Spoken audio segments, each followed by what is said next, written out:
Sorry, इंटरनेटचे थोडासा problem आला होता.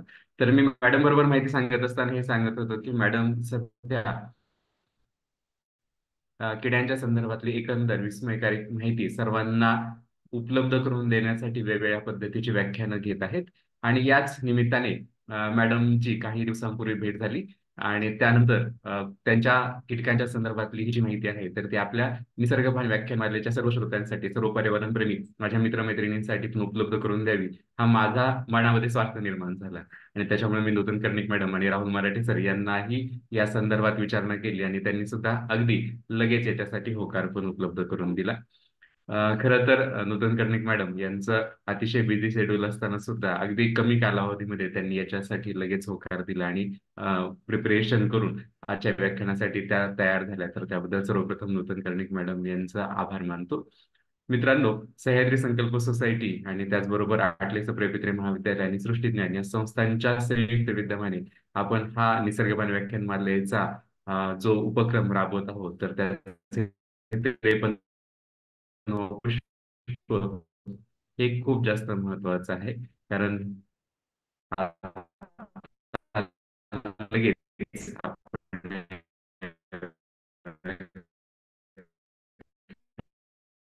साठी सुरुवात होती. सर्व पर्यावरणप्रेमी मित्रमैत्रिणींना विनंती आहे की समजून ठेवा. जर तुमच्या मनामध्ये काही शंका असतील तर चॅट बॉक्स मध्ये नक्की विचारा. कार्यक्रम मॅडमचं बोलणं झाल्यानंतर त्यानंतर आपण मुद्दामून प्रश्नोत्तराचा जो सेशन दिलेला आहे तर त्यावेळेला स्वतःला अनम्यूट करून तुम्हाला त्यामध्ये प्रश्न विचारण्याची संधी नक्की उपलब्ध होणार आहे. तोपर्यंत मात्र सर्वांनी स्वतःचा माईक हा म्यूट करून ठेवा. Over to you Nutan madam.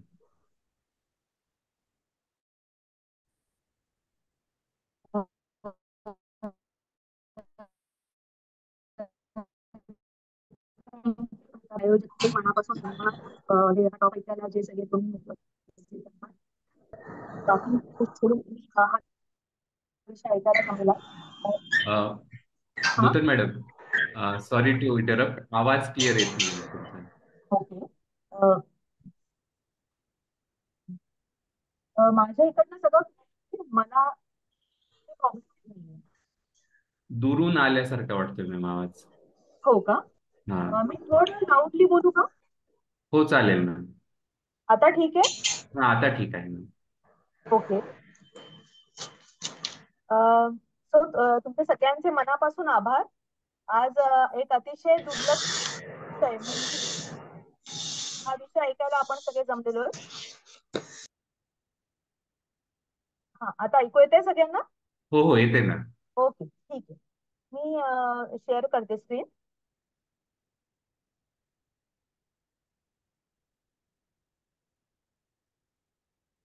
Screen दिसते व्यवस्थित? हो, दिसते मॅम अगदी clearly. Okay okay, great. So आज आपण मुंग्यांबद्दल थोडी मुंग्यांच्या विश्वाची एक छोटीशी ट्रिप करून येणार आहोत. आणि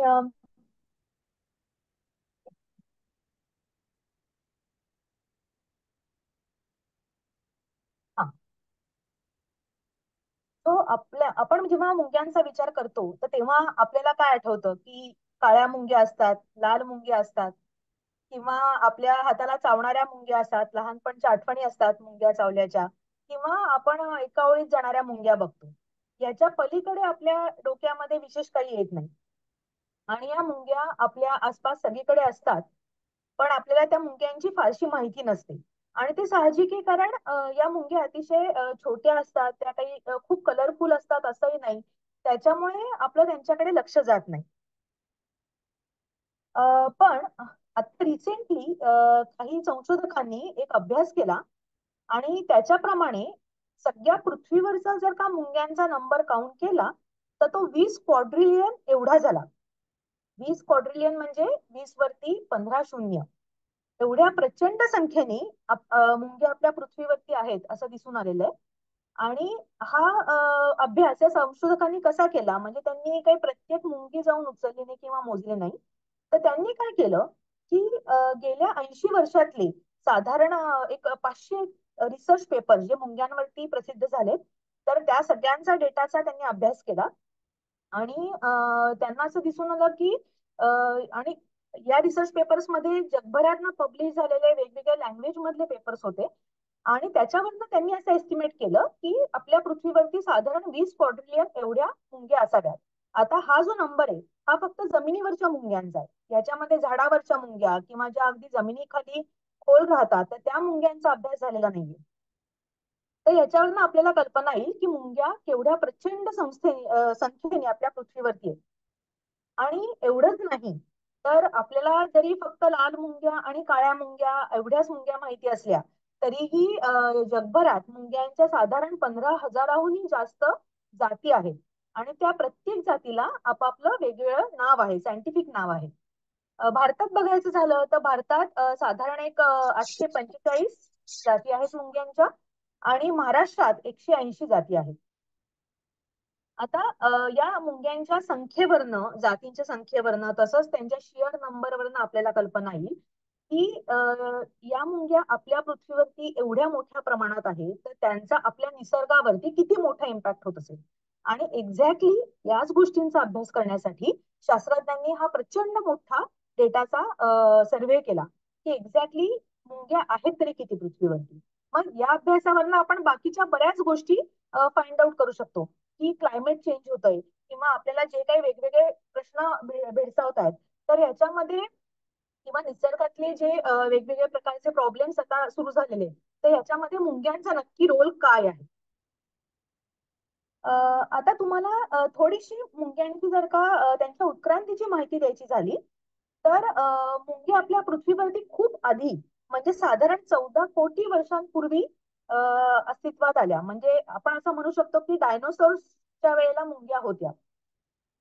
आणि पूर्वीच्या ज्या मुंग्या होत्या ना तर त्या थोड्याशा वॉस किंवा गांधील माशांसारख्या दिसणाऱ्या होत्या. त्यांचं राहणीमान पण खूप साधं होतं. म्हणजे त्या काळच्या मुंग्यांची राणी अंडी घालायची आणि त्या अंड्यांजवळ थोडंफार खाणं ठेवायची आणि निघून जायची. तेव्हापासून सुरुवात होऊन आज ज्या आपण मुंग्यांच्या कॉलनीज बघतो किंवा त्यांची घरं बघतो त्याच्यामध्ये लाखोंच्या संख्येने मुंग्या असतात, बरोबर. तर हा खूप मोठा प्रवास मुंग्यांनी केला उत्क्रांतीमध्ये. आणि जसं आपल्या पृथ्वीवरती वेगवेगळ्या प्रकारची झाडं म्हणजे बहरायला लागली किंवा फुलझाड अस्तित्वात यायला लागली तेव्हा त्यांच्या बरोबर मुंग्यांचीही उत्क्रांती झाली. मुंग्यांच्या शरीरामध्ये बदल होत गेले तर आणि अ, फक्त फुलझाडच नाही तर मुंग्यांनी बाकीच्या पण प्राण्यांच्या उत्क्रांतीला एक नवीन दिशा दिली. कारण त्या इतक्या वेगवेगळ्या प्राण्यांबरोबर सतत त्यांचं इंटरॅक्शन चालू असतं की मुंग्यांनी या सगळ्यांवरती पण खूप प्रभाव पाडला. आता मुंग्यांना सोशल इन्सेक्ट असं म्हटलं जातं. सोशल इन्सेक्ट म्हणजे समूहाने राहणारे कीटक. एक्झॅक्टली सोशल इन्सेक्ट म्हणजे काय असतं तर इथे तुम्हाला स्लाइड मध्ये दिसतंय की मुंग्या आहेत. डावीकडे खाली वाळवी आहे.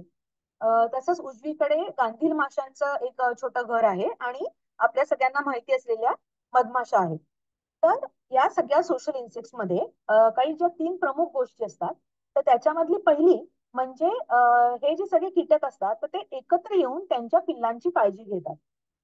दुसरी गोष्ट म्हणजे तुम्ही केव्हाही यांच्या कॉलनीज बघितल्यात तर याच्यामध्ये वेगवेगळी जनरेशन एकत्र राहतात. म्हणजे आपल्याकडे कशी एकत्र कुटुंब पद्धती असते त्याचप्रमाणे त्यांच्याहीकडे आई वडील आजी आजोबा आणि लहान मुलं असं म्हणता येईल आपल्याला की ते एकत्र सगळेजण राहत असतात आणि एकत्र मिळून घराची पिल्लांची काळजी घेतली जाते. आणि यांच्यामध्ये एक अजून वैशिष्ट्यपूर्ण गोष्ट म्हणजे या सगळ्या कॉलनीज मध्ये फक्त एक किंवा अगदी थोडे मुंग्या म्हणा किंवा माशा म्हणा ते अंडी घालतात. आणि बाकी जे सगळे कॉलनी मेंबर्स असतात तर ते अंडी न घालता बाकीची कामं करतात. सो त्यांच्यामध्ये ही डिव्हिजन खूप क्लिअर कट असते की फक्त एकच एकच राणी मुंगी अंडी घालणार आणि बाकीचे सगळे स्टराईल असतात. ते अंडी घालू शकत नाहीत आणि ते तिच्यासाठी काम करतात.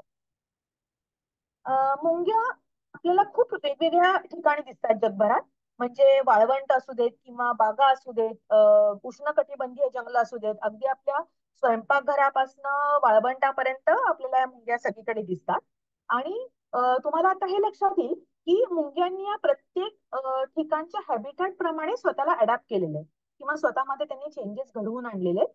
आणि त्यांची ही जी सवय आहे की कुठल्याही प्रकारच्या एन्व्हायरमेंटमध्ये व्यवस्थित स्वतःला सामावून घ्यायचं, त्याच्याप्रमाणे स्वतःमध्ये बदल घडवायचे, या त्यांच्या सवयीमुळे आज इतकी वर्ष म्हणजे इतक्या कोटी वर्षांपासून मुंग्या सक्सेसफुली आपल्या पृथ्वीवरती टिकून राहिलेल्या आहेत.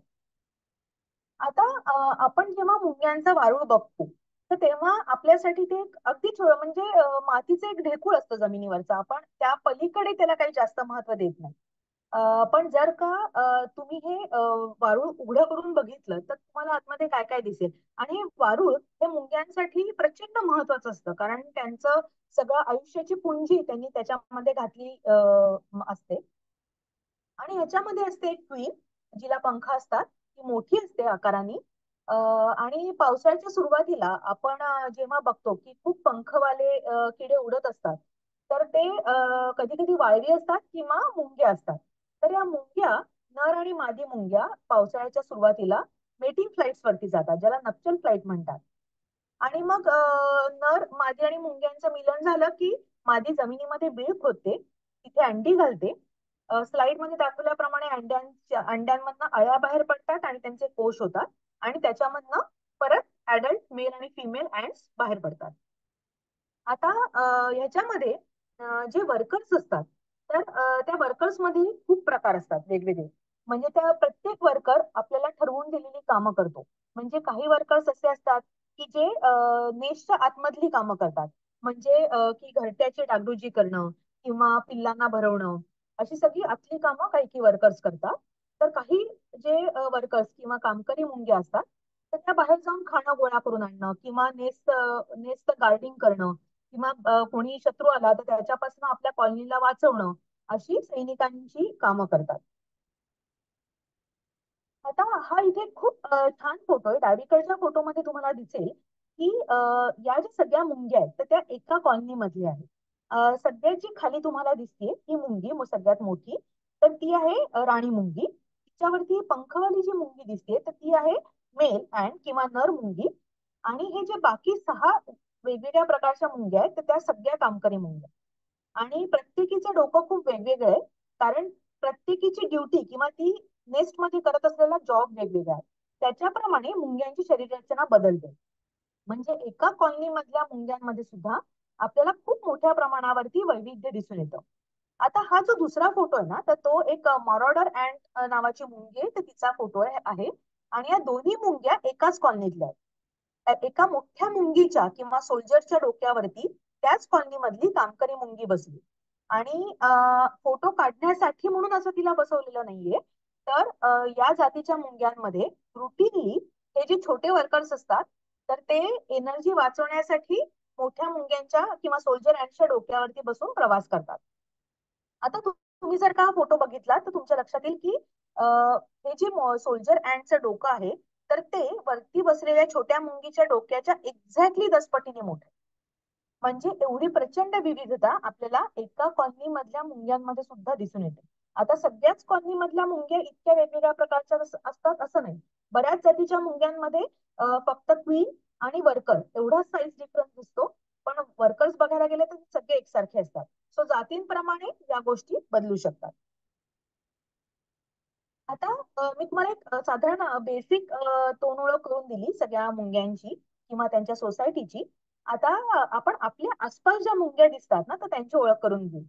साधारणपणे आपल्या घरामध्ये 3 ते 4 जातीच्या मुंग्या सहज दिसतात. आणि जर का तुमच्याकडे बाग असेल, तर 10 ते 15 जातींच्या मुंग्या दिसायला काहीच हरकत नाही.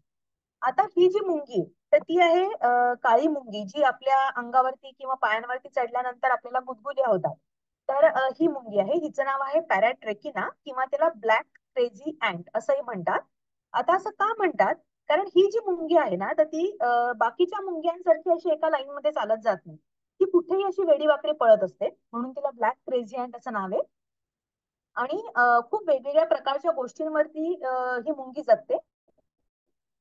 यांची जी नेस्ट असतात, तर त्यांच्यामध्ये अनेक राणे असू शकतात. आणि साधारण 2000 पर्यंत कामकरी मुंग्या असतात यांच्या नेस्टमध्ये. त्याच्यानंतर बऱ्याचदा आपल्याला किचन मध्ये समजा काही चहा कॉफीचे थेंब पडले असतील, तर आपल्याला तिकडे लगेच या आलेल्या अतिशय छोट्या मुंग्या दिसतात. तर त्यांना म्हणतात घोस्ट ऍन्ड्स. आता घोस्ट ऍन्ड्स का म्हणतात? तर तुम्ही बघताय तर तुम्हाला दिसते की त्यांचं जे पोट आहे आणि पाय आहे, तर ते एकदम ट्रान्सपरंट आहे. तर त्याच्यामुळे या मुंग्या कधी येतात जातात ते कळत नाही. आणि दुसरी गोष्ट म्हणजे त्यांना ओडोरस ऍन्ड्स असंही म्हणतात, कारण जेव्हा या मुंग्या क्रश होतात किंवा तुम्ही जर का त्यांना दाबलं चिरडलं तर त्यांच्यामधनं एक प्रकारचा वास येतो. तर या आहेत घोस्ट ऍन्ड्स, त्यांचं नाव आहे टॅपिनोमा. त्याच्यानंतर या आहेत लाल मुंग्या. या फारशा आपल्याला सावत नाहीत. त्यांचं नाव आहे फारोआ ऍन्ड्स. आणि यांच्यामध्ये पण खूप राणी असतात. तसंच यांचं एक वैशिष्ट्य म्हणजे यांची जी मुख्य कॉलनी असते तर त्याच्यामधनं नवीन राण्या तयार होतात आणि त्या मुख्य घराच्या जवळ छोटी छोटी नेस्ट तयार करतात, ज्याला सॅटेलाइट नेस्ट असं आम्ही म्हणतो. म्हणजे बडिंग म्हणतात या सगळ्या पद्धतीला, की मुख्य कॉलनीपासून बडिंग होऊन छोट्या छोट्या कॉलनीज तयार होतात. आणि जरी या कॉलनीज वेगवेगळ्या असल्या तरी त्या सगळ्या एक कॉलनीज असल्या म्हणजे एक नेस्ट किंवा एक मोठी फॅमिली असल्यासारखं काम करतात. या मुंग्या आपल्याकडे कुठं आल्या तर याची काही फारशी माहिती अवेलेबल नाहीये. त्याच्यानंतर तुम्हाला जर का आठवत असेल तर काही वर्षांपूर्वी पेपरमध्ये रिपोर्ट्स आले होते की तमिळनाडूच्या काही खेडेगावांमध्ये जंगलातनं या काही मुंग्या आल्या पिवळ्या अशा दिसणाऱ्या. आणि त्यांनी तिथल्या लोकांवरती किंवा त्या जंगलाच्या बॉर्डर वरती राहणाऱ्या आदिवासींच्या घरांवरती त्यांच्या म्हणजे पाळीव प्राण्यांवरती अटॅक करायला सुरुवात केली. आणि या मुंग्या ज्या आहेत तर त्या आहेत येलो क्रेझी ऍन्ड्स. त्या आपल्या आसपास पण दिसतात, पुण्यातही दिसतात. आणि त्यांचं नाव आहे एनोप्लोलेपिस. आता यांना क्रेझी ऍन्ड्स परत अशासाठी म्हटलं जातं कारण जेव्हा त्या ऍन्ड्स डिस्टर्ब होतात तर तेव्हा ते त्यांचे अँटेना आणि पाय असे वेडेवाकडे हवेत हलवत वेड्यावाकड्या पळायला लागतात. त्याच्यानंतर या ज्या मुंग्या आहेत तर त्या अतिशय अग्रेसिव्ह असतात. दुसरी एक गोष्ट सांगायची म्हणजे की या मुंग्या इन्व्हेसिव्ह ऍन्ड्स आहेत, म्हणजे त्या आपल्या भारतातल्या नव्हत्या, त्या बाहेरनं आपल्याकडे आलेल्या आहेत, म्हणजे पाहुण्या मुंग्या आहेत त्या. आणि सर्वसाधारणपणे ज्या मुंग्या आपण आपल्या घरात बघतो किंवा ज्या आपल्याला त्रासदायक वाटतात तर त्या सगळ्या आपल्या इथल्या स्थानिक मुंग्या नाहीयेत. त्यातल्या बहुतांश मुंग्या या बाहेर आलेल्या आहेत आणि त्याच्यामुळेच त्यांना कंट्रोल करणं अतिशय अवघड असतं. पण आता इथे परत एक लक्षात ठेवण्याची गोष्ट म्हणजे आपण काही हाताच्या बोटांवरती मोजणाऱ्या मुंग्यांबद्दल बोलतोय की ज्या आपल्याला सतत सगळीकडे दिसतात. पण 90% जास्त मुंग्या अशा आहेत की ज्या आपल्याला कधीच काही त्रास देत नाही, पण त्या आपल्या आसपास दिसत नाही त्याच्यामुळे आपल्याला त्यांची माहिती नाहीये.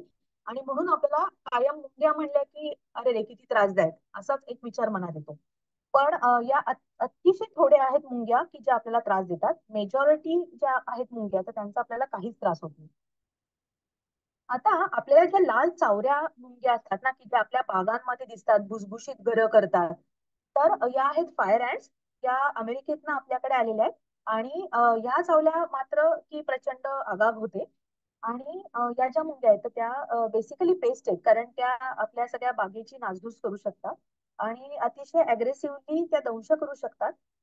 इथे तुम्हाला एक गोष्ट सांगायची आहे म्हणजे एक अमेरिकेमध्ये जॉन मुरे नावाची एक स्कायडायव्हर होती.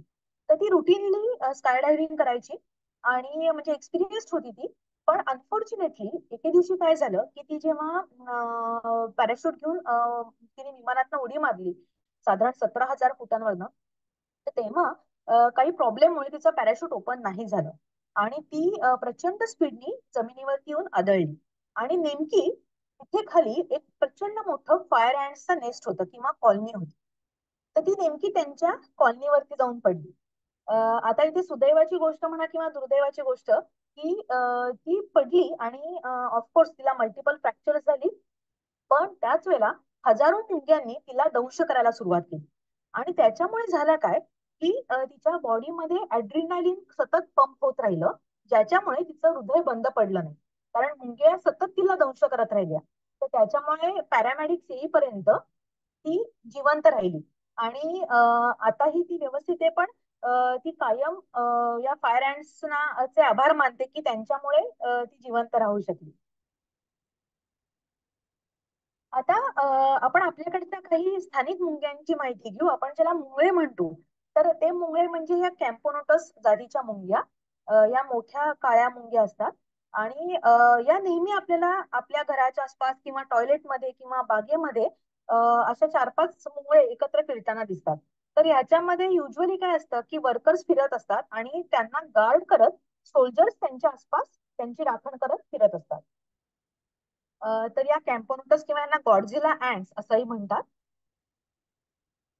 हा व्हिडिओ तुम्हाला दिसतोय? मे बी लॅगिंग, म्हणजे काही लॅग असू शकतो याच्यामध्ये. हा, दिसतोय मॅम, काही अडचण नाही, अतिशय व्यवस्थित दिसतो. Okay okay. तर या मुंग्या तुमच्यापैकी खूप जणांनी पाहिल्या असतील, अशा एका ओळीत मार्च करत जातात. आणि बऱ्याचदा असे तीन तीन चार चार मार्चिंग मुंग्यांचे कॉलम्स आपल्याला दिसतात. त्यांचं नावच आहे प्रोसेशन अँड्स. प्रोसेशन अँड्स म्हणजे मोर्चामध्ये चालल्याप्रमाणे या मुंग्या दिसतात. आता या व्हिडिओमध्ये तुम्हाला दिसतंय की त्या मुंग्यांच्या तोंडात काही ना काहीतरी आहे. म्हणजे काही मुंग्यांच्या तोंडात त्यांचे कोश आहेत किंवा त्यांच्या अळ्या आहेत, पिल्लं आहेत. आणि या मुंग्या एका ठिकाणाहून दुसऱ्या ठिकाणी त्यांची कॉलनी शिफ्ट करतायत, त्यांचं घर शिफ्ट करतायत. आणि हे इतकं सिस्टमॅटिकली चाललं, म्हणजे जेव्हा आम्ही हा व्हिडिओ शूट केला, तर तेव्हा लिटरली आम्ही थक्क झालो की ज्या सिस्टमॅटिक पद्धतीने या मुंग्या कुठे काही गडबड न होऊ देता शांतपणाने आपलं काम करून करत होते. त्यांनी अख्खी कॉलनी शिफ्ट केली. त्यात त्याला पाऊस सुरू झाला आणि या मुंग्यांना तेवढ्यात एक खाद्य मिळालं. आता एक पतंग आहे आणि एक छोटासा गांडुळाचा तुकडाही त्यांना मिळालाय. आणि भर पावसात या मुंग्या त्यांच्या अंगावर पाण्याचे थेंब पडत असताना अतिशय व्यवस्थित ते एवढं मोठं जे काय त्यांना भक्ष्य मिळाले तर ते त्यांच्या कॉलनीकडे नेत होत्या. आणि याच्यामध्ये ना कुठेही काही धडकाधडकी नव्हती, चेंगराचेंगरी नव्हती. म्हणजे ते बघून आपल्याला खरंच असं वाटतं की ट्रॅफिक मॅनेजमेंटचे धडे आपण मुंग्यांकडनं घेतले पाहिजेत. आता मुंग्यांच्या खूप म्हणजे मुंग्यांमध्ये खूप काय काय कॅपॅबिलिटीज आहेत. तर या ज्या सगळ्या आपण वेगवेगळ्या जातींच्या मुंग्या आतापर्यंत पाहिल्या, तर या मुंग्या अतिशय वेगवेगळी घरं पण बांधतात. तर मी तुम्हाला त्यांचा एक एक पैलू आता उलगडून दाखवते. आपल्याकडे अ, बऱ्याचदा म्हणजे फळबागांमध्ये किंवा आंब्याच्या बागांमध्ये तुम्हाला झाडांवरती अशा प्रकारची नेस दिसतात. तर ती आहेत विणकरी मुंग्यांची घरं, किंवा ज्याला विव्हर अँड्स म्हणतात तर त्यांची घरं आहेत. आणि या मुंग्या फक्त झाडांवरती राहतात, अतिशय अग्रेसिव्ह असतात. त्या बाकी कुठल्याही किड्यांना त्यांच्या आसपास फिरकू देत नाहीत. आणि त्याच्यामुळे एक चांगली गोष्ट अशी होते की ज्या फळझाडांवरती या मुंग्या असतात, तर त्या फळझाडांवरती ती फळं खायला बाकीचे कोणी प्राणी किंवा पक्षी येत नाही. आणि त्याच्यामुळे त्या झाडांना खूप फळं लागतात. म्हणजे अगदी केरळपासून आफ्रिकेपर्यंत असे बरेच शेतकरी आहेत की जे मुद्दामून या मुंग्यांची घरं त्यांच्या फळबागांमध्ये इंट्रोड्यूस करतात. तर या ज्या व्हिवर अँड्स आहेत, डावीकडे तुम्हाला या मुंग्यांचा फोटो दिसतोय. तर यांची घरं बांधण्याची पद्धत जी असते ना, तर ती खूप वैशिष्ट्यपूर्ण असते. या मुंग्या काय करतात की उजवीकडच्या फोटोत जसं तुम्हाला दिसतंय, तर घर बांधण्याच्या पूर्वी या मुंग्या झाडांची दोन पानं ओढून एकत्र आणतात. त्याच्यानंतर त्यांचा जो लार्वा असतो किंवा त्यांच्या अळ्या असतात, तर त्यांना तोंडात धरून घेऊन येतात. आणि त्या लार्वाला त्या मुंग्या त्याच्या अंगात थोडस सिल्क डोनेट करायला सांगतात. आता या लार्वाच्या अंगामध्ये सिल्क कुठनं येतं? तर बहुतेक साऱ्या मुंग्यांचे जे लार्वा असतात किंवा त्यांच्या अळ्या असतात, तर त्या जेव्हा कोश तयार करतात, तेव्हा कोश तयार करण्यासाठी त्या त्यांच्या अंगातनं सिल्क किंवा रेशीम बाहेर टाकतात. त्या मुंग्यांमध्ये काय होतं की हे जे लार्वे असतात, तर ते आपल्या म्हणजे कॉलनीला मदत म्हणून किंवा घर बांधण्यासाठी मदत म्हणून स्वतःसाठी कोश न विणता ते आपल्या अंगातनं मधनं सिल्क बाहेर टाकतात. आणि ते सिल्क वापरून या मुंग्या अतिशय सुंदर पद्धतीने वेगवेगळी पानं चिकटवतात. ही इतकं सुंदर असतात आतमध्ये घरं. त्यांच्यामध्ये वेगवेगळ्या रूम्स असतात. त्याच्यानंतर एका रूम मध्ये राणी राहत असते, बाकीच्या रूम्स मध्ये पिल्लं ठेवलेली असतात. असे अतिशय सुंदर विभागणी केलेल्या रूम्स बघायला मिळतात. त्याच्यानंतर या अजून एका वेगळ्या प्रकारच्या मुंग्या आहेत, ज्याला पॅगोडा ऍन्ड्स असं म्हणतात, त्या आपल्याला जंगलात बघायला मिळतात. आणि पॅगोडा ऍन्ड्स असं का म्हणतात, तर जॅपनीज पॅगोडा टेम्पल जसे असतात, तर त्याच्याप्रमाणे या मुंग्यांच्या नेसची रचना असते. आणि ती अशी बांधलेली असतात की ज्याच्यामुळे पाणी आतमध्ये कधी शिरत नाही. तर या मुंग्या झाडाचं साल किंवा त्या झाडाची साल घेतात, त्याच्यामध्ये थोडीफार माती, थोडाफार पालापाचोळा असं सगळं मिक्स करतात. आणि ते चावून त्याचा चोथा करून त्याच्यापासून ही घरं बांधतात. मला त्या मुंगीचा छोटा फोटो मी दाखवलाय, त्या मुंग्या कशा दिसतात ते दाखवायला. आणि इथे उजवीकडे एक फोटो आहे, तर तो याच मुंग्यांच्या घराचा फोटो आहे, पण त्याच्यामध्ये तुम्हाला एका छोट्या पक्ष्याचं डोकं बाहेर आलेलं दिसेल. तर हा जो पक्षी आहे ना, तर ह्याचं नाव आहे रुफस वुडपेकर. आणि या पक्षाची गंमत अशी की हा पक्षी त्याचं मुख्य खाद्य म्हणजे या मुंग्या आहेत. पण जेव्हा त्याला अंडी घालायची असतात, तेव्हा बरोबर त्या सीझन मध्ये तो काय करतो, या मुंग्यांच्या नेसमध्ये एक भोक पाडतो आणि तिथे जाऊन तो स्वतःची अंडी घालतो. आणि गंमत म्हणजे हे सगळं चालू असताना या मुंग्या त्याला अजिबात त्रास देत नाही आणि तसंच तो पक्षीही या मुंग्या खाणं थांबवतो. आणि याच्यामध्ये हे एकमेकांना अशा पद्धतीने मदत करतात की या पक्षाला राहण्यासाठी जागा मिळते, आयतं नेस्ट मिळतं. आणि त्याचबरोबर हा पक्षी जेव्हा आपल्या पिल्लांना भरवायला खाणं घेऊन येतो तेव्हा पिल्लं सगळंच खाणं खातात असं नाही. त्यांच्या तोंडातनं जे काही खाणं पडतं खाली, तर ते या मुंग्यांसाठी फूड म्हणून अवेलेबल होतं. तर हा अतिशय म्हणजे उत्कृष्ट एक्झाम्पल आहे की जिथे पक्षी आणि मुंग्या एकमेकांना मदत करतात. आणि त्या पक्ष्याच्या अंड्यातनं पिल्लं बाहेर आली की ते उडून जातात आणि परत बाकीच्या सगळं वर्षभर हा पक्षी त्याच्या नेहमीच्या सवयीप्रमाणे या मुंग्या खायला लागतो. आणि फक्त त्याच्या अंडी घालण्याच्या सीझन मध्येच हा स्विच कसा होतो किंवा पक्षी आणि मुंग्या एकमेकांना टॉलरेट कसं करतात हे अजून नीटचं कळलेलं नाही. आपल्याकडे महाराष्ट्रात या अजून एक खूप सुंदर म्हणजे मुंग्यांची घरं दिसतात. यांना म्हणतात फोर्ट ऍन्ड्स. आणि साधारण खूप पावसाच्या प्रदेशात डोंगर उतारावरती ही घरं बांधलेली असतात. आणि अतिशय सुंदर बुरुजाप्रमाणे या घरांची रचना असते. साधारण 8 ते 10 असे एकामागून एक बांधलेल्या रिंग्स तुम्हाला बघायला मिळतील. तर या ज्या मुंग्या आहेत तर त्यांना म्हणतात फोर्ट ऍन्ड्स किंवा हार्वेस्टर ऍन्ड्स. हार्वेस्टर ऍन्ड्स का, तर या मुंग्या झाडांच्या किंवा गवताच्या बिया एकत्र म्हणजे आणतात आणि त्या एकत्र आतमध्ये ठेवतात. आता हे जे नेस दिसतंय तर त्याच्या खाली मोठी गोडाऊन्स असतात की ज्याच्यामध्ये या मुंग्या या बिया साठवतात, हार्वेस्ट करतात. आणि एवढंच नाही, तर समजा जर या मुंग्यांनी फक्त बिया आहेत तशा आणून आतमध्ये सगळ्या डंप केल्या, तर काय होईल की त्या सगळ्या आतमध्ये रुजतील आणि वाढतील. हे अवॉइड करण्यासाठी या मुंग्या इतके हुशार असतात की ते या गवताच्या बियांचा जो जर्मिनेटिंग पार्ट आहे किंवा जो अंकुर आहे तर तो काढून टाकतात. आणि फक्त जो खाण्यायोग्य पार्ट आहे तर तो आतमध्ये नेऊन स्टोअर करतात. आणि तसंच ही जी नेस्ट आहे तर यांच्यावरती आगीचा किंवा पाण्याचा काहीही परिणाम होत नाही. इतकं सुंदर वेगवेगळ्या पद्धतीचं आर्किटेक्चर आपल्याला मुंग्यांच्या नेस्टमध्ये बघायला मिळतं.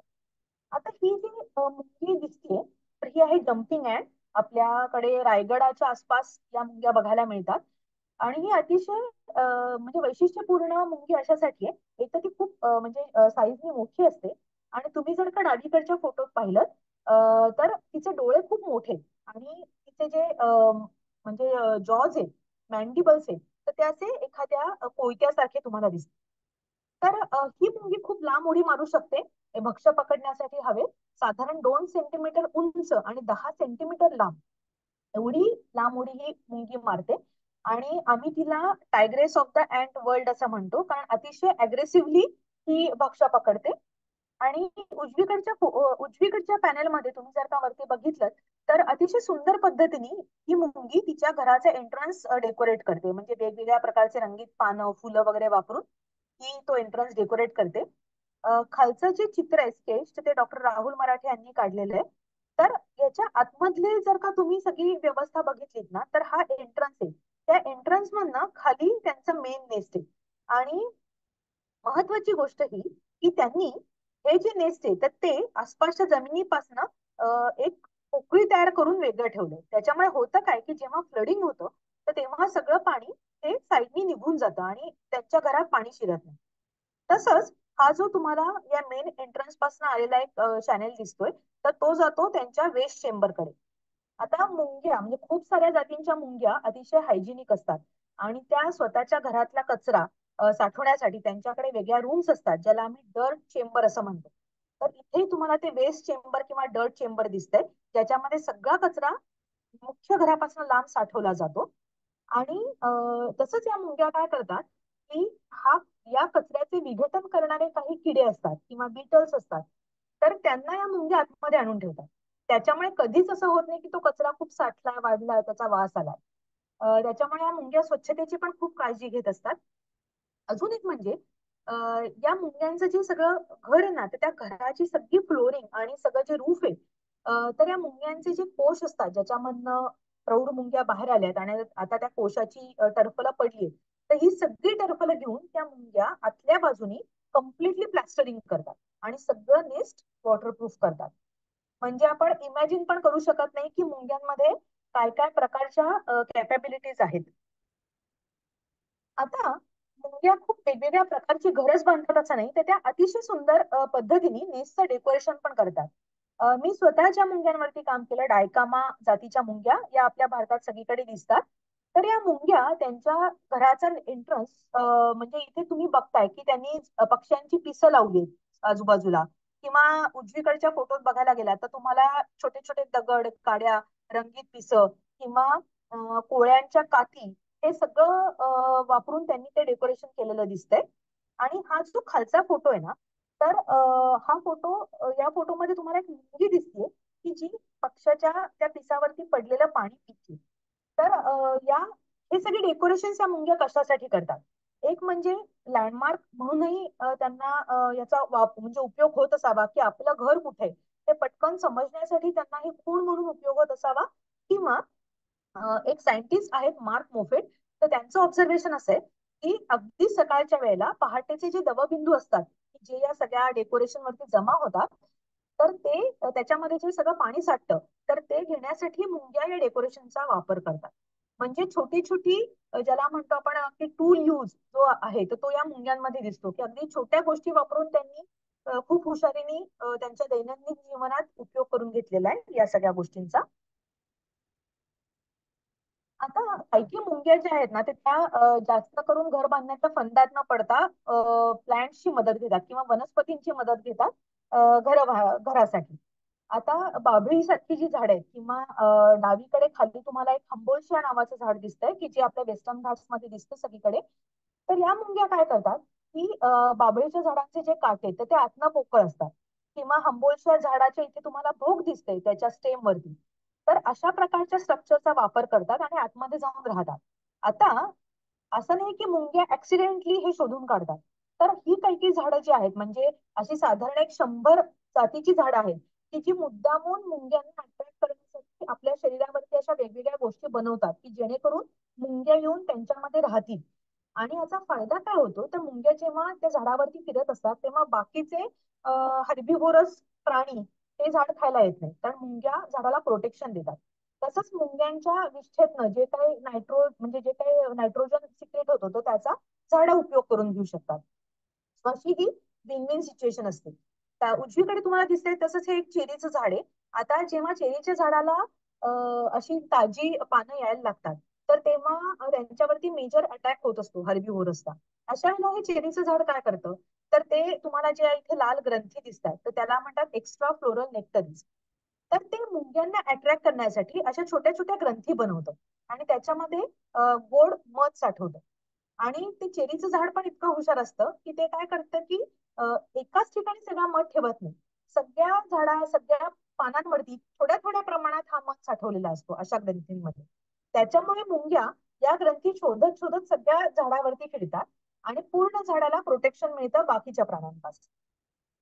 सो अशा प्रकारे वेगवेगळ्या प्रकारच्या प्राण्यांबरोबर, वनस्पतींबरोबर आपल्याला मुंग्यांची म्हणजे रिलेशन्स कसे असतात हे बघता येतं. आता सगळ्याच जातीच्या मुंग्या काही घरं बांधत नाहीत. युएस मधल्या आर्मी अँड्स, तुम्ही कदाचित ऐकलं असेल त्यांच्याबद्दल. तर या ज्या मुंग्या आहेत त्या कधीच घर बांधत. आणि का तर या मुंग्यांच्या कॉलनीमध्ये एका वेळेला लाखो मुंग्या राहत असतात. आणि त्याच्यामुळे घरं वगैरे बांधणं ही एक प्रचंड कॉम्प्लिकेटेड गोष्ट असते. आणि अख्खा दिवस या मुंग्या आर्मीमध्ये जसे सोल्जर्स चालतात, तर तसं प्रचंड संख्येने म्हणजे फॉरेस्ट फ्लोअर वरती चालत जातात आणि लिटरली त्यांच्या मार्गात जे काही येईल त्या सगळ्यांना खात जातात. अगदी छोटे प्राणी पण त्यांच्या अटॅक मधनं सुटत नाही. तुम्हाला इथे जो दिसतोय हा सोल्जर आहे त्या आर्मी अँडचा. त्याचे मॅन्डिबल्स प्रचंड मोठे असतात आणि हे बाकी सगळे वर्कर्स आहेत. सोल्जर त्यांना गार्ड करतो. आता जेव्हा रात्र होते, तर तेव्हा या मुंग्या स्वतःच्या म्हणजे एकमेकांना पकडतात आणि स्वतःच्या शरीराचा वापर करून असा एक मोठा बॉल बनवतात, ज्याला बायवॉक असं म्हटलं जातं. आता हा जो बायवॉक आहे ना, याच्यामध्ये कुठलंही नेस्टिंग मटेरियल वापरलं नाही. हे फक्त मुंग्या स्वतःच्या शरीराने एकमेकांना धरून त्यांनी हा बॉल बनवलेला आहे. याच्या आतमध्ये सेंटरला क्वीन असते त्यांची, आणि सगळं ब्रूड म्हणजे जी अंडी, पिल्ल, लार्वा हे सगळं आतमध्ये त्यांनी ठेवलेलं असतं. प्रोटेक्शन त्यांना देण्यात येतं. आणि सकाळ झाली की हा बॉल उलगडतो आणि या मुंग्या त्यांच्या ठराविक दिशेला परत हंटिंग करत चालत जातात. आता मुंग्या खूप वेगवेगळ्या प्रकारची घरं बांधतात. आता काही काही घरांमध्ये असंही दिसतं की जगभरात अशा एक 200 मुंग्यांच्या जाती आहेत ज्या फार्मिंग करतात, शेती करतात. आणि काही काही मुंग्यांच्या घरामध्ये ही शेती करण्यासाठी म्हणून वेगळ्या रूम्स ठेवलेल्या असतात, किंवा किंवा शेतीची प्रॉडक्ट साठवण्यासाठी म्हणून वेगळ्या रूम्स अलॉटेड असतात. तर आता मुंग्या शेती कसली करतात नक्की? आपण साधारण माणसांनी शेती करायला एक 10-12 हजार वर्षांपासून सुरुवात केली. पण काही या ज्या मुंग्यांच्या जाती आहेत, तर त्या जवळपास अ, एक साधारण म्हणजे कित्येक 5 कोटी वर्षांपासून वगैरे शेती करत आलेल्या आहेत. म्हणजे आपल्या कितीतरी आधी त्यांनी ही शेती इन्व्हेंट केली. हा जो फोटो आहे ना, तर तो US मध्ये असणाऱ्या लीफ कटर जातीच्या मुंग्यांचा फोटो आहे. तर या मुंग्या बुरशीची शेती करतात आणि त्याच्यासाठी त्या काही झाडांची पानं वापरतात. तर या मुंग्या काय करतात की दररोज त्यांच्या घरातनं हजारोंच्या संख्येने वर्कर मुंग्या बाहेर पडतात, झाडांची पानं कापतात, त्यांच्या नेसमध्ये घेऊन येतात आणि त्या झाडांच्या पानांवरती त्यांच्याकडे जी बुरशी असते त्यांनी साठवलेली, तर ती बुरशी पेरतात. म्हणजे आपण कसं बियाणं पेरत जातो, तशा या मुंग्या या झाडांच्या पानांवरती या बुरशीची पेरणी करत जातात. आणि ती जी बुरशी आहे तर ती या पानांवरती जगते आणि या मुंग्या ही बुरशी खाऊन जगतात. आणि दुसरं महत्वाचं म्हणजे या मुंग्या ही बुरशी सोडली तर दुसरं काहीही खात नाही. तर त्याच्यामुळे या सगळ्या मुंग्यांच्या कॉलनीचं आयुष्य हे त्या बुरशीच्या शेतीवरती अवलंबून असतं. त्याच्यामुळे होतं काय की या मुंग्यांना एखाद्या अनुभवी शेतकऱ्याप्रमाणे या बुरशीच्या शेतीची प्रचंड काळजी घ्यावी लागते. फॉर एक्झाम्पल, या मुंग्या स्वतःच्या शरीरातनं काही विशिष्ट प्रकारची अँटीबायोटिक्स तयार करतात आणि ती त्या बुरशीच्या शेतीवरती फवारतात की जेणेकरून बाकीची दुसरी कीड त्या बुरशीला लागू नये. तसंच स्वतःची विष्ठा या मुंग्या त्या बुरशीच्या शेतीला खत म्हणून वापरतात. आणि आपण कित्येकदा शेतकरी एकमेकांमध्ये बियाणांची देवाणघेवाण करतात. अगदी तसंच या मुंग्या म्हणजे परस्पर वेगवेगळ्या कॉलनीमध्ये त्यांच्यामध्ये या बुरशीच्या जातीची देवाणघेवाण पण होताना दिसून आलेली. म्हणजे हे सगळं इतकं अफाट आहे की आपण विचार पण करू शकत नाही की इतक्या कोटी वर्षांपासनं कुठलीही म्हणजे कुठलाही इन्फेक्शन होऊ न देता या बुरशीच्या अशा प्रकारची बुरशीची शेती सांभाळणं हे मुंग्यांसाठी एक खूप अचाट काम आहे आणि ते मुंग्या अगदी सहज करतात. आणि एवढंच नाही, तर जेव्हा या मुंग्यांच्या कॉलनी मधली नवीन मुंगी, राणी मुंगी आपली स्वतःची कॉलनी एस्टॅब्लिश करण्यासाठी जेव्हा बाहेर जात असते, तर तेव्हा तिची आई तिला या बुरशीच्या शेतीतला एक धागा देते, जो घेऊन ती स्वतःच्या नवीन नेस्टची आणि नवीन कॉलनीची सुरुवात करू शकते. म्हणजे इथे पण आपल्याला जाणवतं की किती या मुंग्या आपल्या माणसांच्या म्हणजे खूप प्रकारच्या गोष्टी आपल्या जशा माणसांच्या समाज व्यवस्थेत आहेत, तर तसंच आपल्याला या मुंग्यांच्या समाज व्यवस्थेतही या गोष्टी बघायला मिळतात. आता आपल्याकडे जसं आपण शेती करतो, गायी पाळतो, तर तसंच मुंग्या सुद्धा गायी पाळतात. म्हणजे पण या मुंग्यांच्या गायी ज्या असतात तर त्या थोड्या वेगळ्या असतात. म्हणजे आपल्या शेतीवरती जे एका प्रकारचे पांढऱ्या रंगाचे किडे येतात ज्यांना आपण अफिड्स म्हणतो, तर मुंग्या त्यांचा वापर करतात. या मुंग्या काय करतात, त्यांच्याकडे अशा अफिड्सच्या कॉलनीज असतात हा, ज्या मुंग्यांनी पाळलेल्या असतात. तुम्हाला या फोटोमध्ये दिसतंय की या मुंग्या त्या अफिड्सना घेऊन एका झाडावरती चढल्या. तर हे जे अफिड्स आहेत ना, तर त्या झाडामधला सगळा ज्यूस पितात आणि आपल्या शरीरातनं एक प्रकारचा गोड लिक्विड तयार करतात, आणि ते मुंग्यांना खायला देतात. आता याच्यामध्ये मुंग्यांना खाणं मिळतं अफिड्स कडनं आणि अफिड्सना मुंग्यांकडनं प्रोटेक्शन मिळतं. आता मी तुम्हाला मगाशी सांगितलं त्याच्याप्रमाणे मुंग्यांच्या नेस्टमध्ये अशा काही रूम्स असतात की ज्या फक्त म्हणजे आपल्याकडे कशी गोशाळा असते, तर तसंच या रूम्स मध्ये अफिड्स त्या सगळ्या एकत्र ठेवतात. आणि लिटरली आपण जसं गाई चरायला रोज सकाळी बाहेर पडतो, तर तसंच या मुंग्या अफिड्सना घेऊन रोज बाहेर पडतात, वेगवेगळ्या प्लांट्स वरती त्यांना नेतात. आणि इनफॅक्ट काही म्हणजे टाईपच्या रिसर्च मधनं असंही दिसून आलेलं आहे की या मुंग्या त्या अफिड्सना माइल्ड ड्रग देतात, अशासाठी की त्यांनी इकडे तिकडे पळू नये. ते ड्रग दिल्यामुळे त्या अफिड्सची हालचाल मंदावते आणि ते सगळे अफिड्स एका ठिकाणी राहतात. आता जसं म्हणजे आपण वेगवेगळ्या प्रकार पद्धतीने खाणं स्टोअर करतो. तर तसं वाळवंटातल्या काही मुंग्या आहेत, म्हणजे मेक्सिको वगैरे सारख्या भागात या मुंग्या दिसतात. त्यांना हनीपॉट अँट्स असं म्हणतात. आणि आता इथे तुम्हाला दिसतंय की हे मुंग्यांचं नेस्ट आहे आणि त्याच्या छताला काही मुंग्या लटकल्या, पण त्यांची पोटं मात्र द्राक्षासारखी दिसतात. तर या मुंग्यांमध्ये काय होतं की त्या मुंग्या जे काही एक्स्ट्रा फूड असतं ना, तर ते साठवण्यासाठी आपल्या शरीराचा वापर करतात, म्हणजे फ्रीज सारखा वापर करतात. तर या मुंग्यांमध्ये काही वर्कर मुंग्या बाहेरनं खाणं गोळा करून आणतात आणि त्या नेस्ट मधल्या बाकीच्या वर्कर मुंग्यांना हे सगळं खाणं भरवतात. आणि त्यांची पोटं इतकी फुगतात हे एक्स्ट्रा खाणं साठवून, की शेवटी बाकीच्या मुंग्यांच्या हालचालीमुळे चिडू नये म्हणून त्यांनी स्वतःला असं वरती टांगून घेतलेलं. आता जेव्हा बाहेर खाणं मिळणं कमी होतं किंवा जेव्हा नेस्ट मधल्या ऍन्ट्सना भूक लागते, तेव्हा या मुंग्या, या जे वरती लटकतायत मुंग्या, तर त्यांच्या पोटाला स्पर्श करतात. आणि तो स्पर्श झाला की वरची मुंगी तिच्या तोंडात ना खालच्या मुंगीला ते स्वीट लिक्विड देते. सो मुंग्या म्हणजे असंख्य प्रकारच्या युक्त्या वापरतात. वेगवेगळ्या प्रकारच्या हवामानात राहण्यासाठी जी काही चॅलेंजेस असतात, तर त्याच्यावरती मात करण्यासाठी मुंग्यांनी असंख्य प्रकारच्या गोष्टी वापरलेल्या आपल्याला दिसून येतात. आता जेव्हा मुंग्या हजारोंच्या संख्येने एखाद्या कॉलनीमध्ये राहतात, तर तेव्हा कुठल्याही प्रकारचं इन्फेक्शन पटकन पसरू शकतं, बरोबर, मुंग्यांच्या कॉलनीमध्ये. पण आपल्याला असं कधी ऐकिवात येत नाही की अरे मुंग्यांच्या कॉलनीमध्ये काहीतरी इन्फेक्शन झालं आणि हजारोंच्या संख्येने मुंग्यांच्या कॉलनीज मरतायत, असं युजली आपण कधी ऐकत नाही. तर याचं कारण असं असतं की मुंग्यांच्या कॉलनीमध्ये एक स्पेशल वेगळ्या प्रकारच्या मुंग्या असतात, त्यांना नर्स अँट्स किंवा केअर गिव्हर अँट्स असं म्हटलं जातं.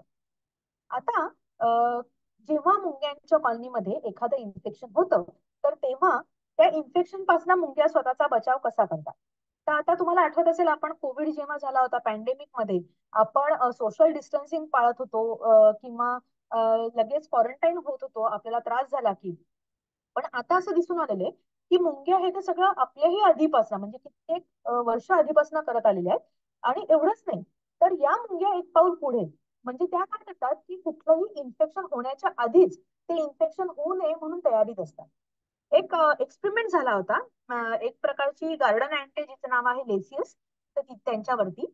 आणि सायंटिस्टनी काय केलं की त्या ऍन्ड्स मध्ये फंगल इन्फेक्शन इंट्रोड्यूस केलं त्यांच्या कॉलनीमध्ये. आणि त्यांनी केलेल्या अभ्यासातून असं दिसून आलं की या ज्या नर्स मुंग्या असतात, तर त्या बरोबर ओळखतात की कॉलनीमध्ये इन्फेक्शन झालं आहे का नाही. ज्या इन्फेक्टेड मुंग्या असतात त्या स्वतःला कॉलनीपासून लांब ठेवतात, त्या अजिबात कोणामध्ये मिक्सअप होत नाहीत. आणि या ज्या नर्स मुंग्या असतात, तर त्या मुंग्या स्वतःच्या शरीरातनं वेगवेगळ्या टाईपची अँटीबायोटिक्स तयार करतात आणि ज्या इन्फेक्टेड अँट्स आहेत, तर त्यांना स्वच्छ करतात, त्यांच्या अंगावरती लावतात. आता तुम्हाला हा प्रश्न कदाचित पडू शकेल की पण मग या नर्स मुंग्यांना इन्फेक्शन होत नाही का. तर बेसिकली होतं काय की या नर्स अँड्स मध्ये इम्युनिटी तशी जास्त असते बाकीच्या मुंग्यांपेक्षा, कारण त्या वेगवेगळ्या प्रकारच्या इन्फेक्शनचा एक्सपोज झालेल्या असतात. आणि दुसरं म्हणजे या नर्स अँड्स मध्ये इतकी रिमार्केबल कॅपॅसिटी असते की त्या ओळखतात की हे कुठल्या प्रकारचे इन्फेक्शन आहे, म्हणजे जुनाच एखादा पॅथोजेन आहे का नवीन पॅथोजेन आहे, हे ते ओळखतात. आणि त्याच्याप्रमाणे ठरवतात की एखाद्या इन्फेक्टेड मुंगीवरती नुसतं लांबून अँटीबायोटिक स्प्रे करायचे, तर तिच्या जवळ जाऊन तिला चाटायचे आणि तिच्या अंगावरती मलम लावल्याप्रमाणे हे अँटीबायोटिक्स लावायचे. तर म्हणजे आपल्याला या सगळ्या मुंग्यांच्या गोष्टी बघून कधी कधी थक्क व्हायला होतं की या मुंग्या नुसतं कुठला आजार आहे हे ओळखत नाही, तर त्याप्रमाणे त्या स्वतःचं वागणं पण बदलतात. आता जेव्हा मुंग्या या असंख्य गोष्टी करत असतात, आपली कॉलनी चालवत असतात, तर तेव्हा त्यांना एक अतिशय इफेक्टिव्ह अशी लँग्वेज वापरण्याची गरज असते. आपण शब्द वापरतो, मुंग्यांची लँग्वेज म्हणजे केमिकल्स असे असतात. आणि मुंग्या वेगवेगळ्या प्रकारच्या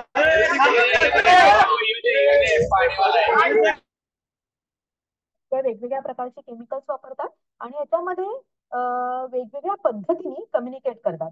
म्हणजे बऱ्याचदा आपण बघतो की दोन तीन मुंग्या अशा अपोजिट साईडने एकत्र येतात आणि एकमेकांना टच करतात. आता प्रत्येक वेळेला जेव्हा दोन मुंग्या एकमेकांना येऊन टच करतात आणि त्यांचे अँटेने एकमेकांना म्हणजे स्पर्श करतात, प्रत्येक वेळेलाच काही काही मेसेजेसची देवाणघेवाण होते असंही नाही. पण मेजॉरिटी ऑफ द टाइम्स काय होतं की त्या मुंग्या एकमेकांना सांगतात की मला खाणं हवंय, किंवा जस्ट अटेन्शन सिकिंग बिहेवियर असतं ते. काही जातींच्या मुंग्या व्हायब्रेशन करतात, म्हणजे त्या आपल्या शरीराचा भाग जो असतो तो नेस सरफेस वरती स्क्रॅच करतात किंवा घासतात, आणि त्याच्यामधनं एक ड्रमिंग सारखा आवाज तयार होतो. आणि व्हायब्रेशन हे सुद्धा वेगवेगळ्या गोष्टी कम्युनिकेट करायला वापरलं जातं. मुंग्या वेगवेगळ्या प्रकारचे फेरोमोन्स वापरतात.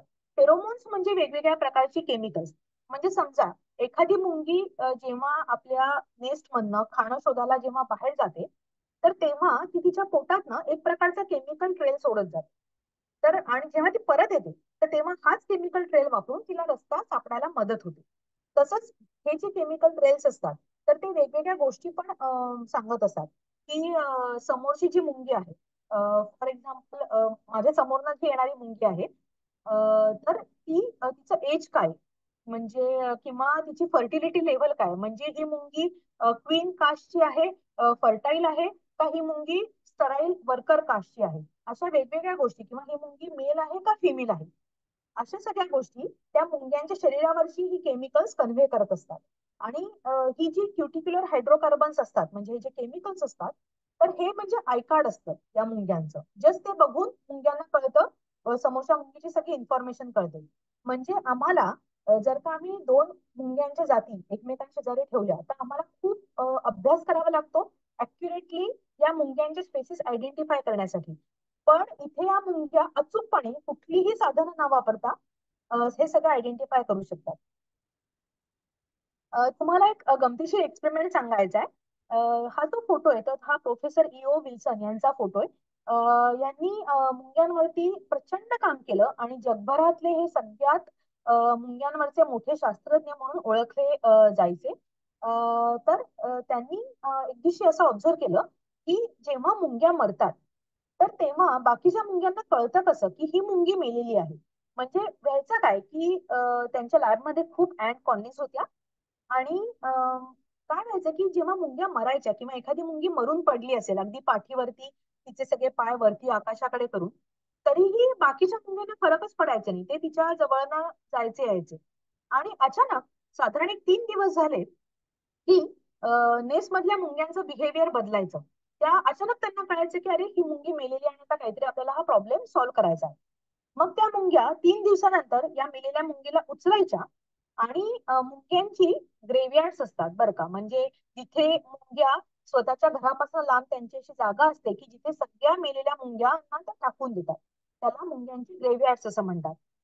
तर या मुंग्या मग त्या मेलेल्या मुंगीला उचलायच्या आणि टाकून द्यायच्या तिथे. पण हे सगळं 3 दिवसानंतर व्हायचं. मग प्रोफेसर विल्सननी त्याच्यावरती रिसर्च करायला सुरुवात केली की एक्झॅक्टली असं काय त्या मुंगीच्या अंगातनं बाहेर पडतं की जेणेकरून सगळ्यांना कळतं की ती मेलेली. मग त्यांनी वेगवेगळ्या प्रकारचे केमिकल्स एक्स्ट्रॅक्ट केली, ट्राय केलं, आणि त्यांना असं दिसून आलं की एक ओलिक ऍसिड नावाचं केमिकल आहे की जे त्या मेलेल्या मुंगीच्या अंगातनं 3 दिवसानंतर बाहेर पडतं, आणि ज्याच्यामुळे बाकीच्या मुंग्यांना कळतं की ती मेलेली.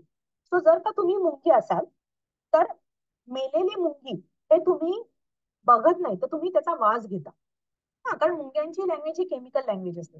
त्यांनी एकदा एक गंमत केली की आता कळलं त्यांना की ओलिक ऍसिड हे जे केमिकल आहे, तर ते सांगतात की मी मेलेली आहे.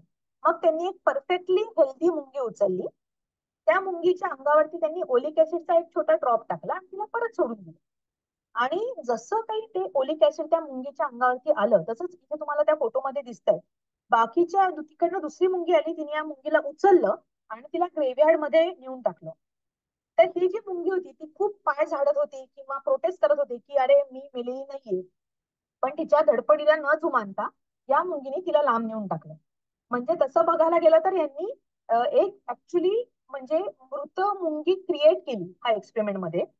आणि त्याच्यानंतर कित्येक तास ही जी मुंगी होती जिच्या अंगावर ओलिक ऍसिड होतं, ती कित्येक तास स्वतःला स्वच्छ करत राहिली, आणि पूर्णपणे स्वच्छ झाल्यानंतर काही तासानंतर तिला परत तिच्या कॉलनीमध्ये ऍडमिशन मिळाली. सो याच्यावरनं हे दिसतं की आपल्याला जर का मुंग्यांची केमिकल लँग्वेज समजून घेता आली, तर ऍक्च्युली आपण मुंग्यांशी कम्युनिकेट करू शकतो. आता मी तुम्हाला सांगितलं की मुंग्या एका ठिकाणाहून दुसऱ्या ठिकाणी जाताना त्यांच्या अंगातनं केमिकल्स सोडत जातात. तर या केमिकल्सचा वापर करून मुंग्यांना खूप चांगल्या पद्धतीने म्हणजे गोष्टी शोधता येतात, त्यांची घरं शोधता येतात. पण तुम्ही विचार करून बघा की वाळवंटातल्या मुंग्या काय करत असतील. वाळवंटात कुठलेही लँडमार्क्स नसतात की ज्यांचा वापर करून मुंग्या स्वतःचं घर शोधू शकतात.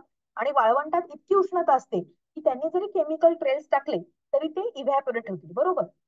अशा वेळेला मग असा शास्त्रज्ञांना प्रश्न पडला की वाळवंटातल्या मुंग्या मग त्यांचं घर कसं शोधतात जेव्हा सगळीकडे मैलोनमैल फक्त वाळू पसरलेली.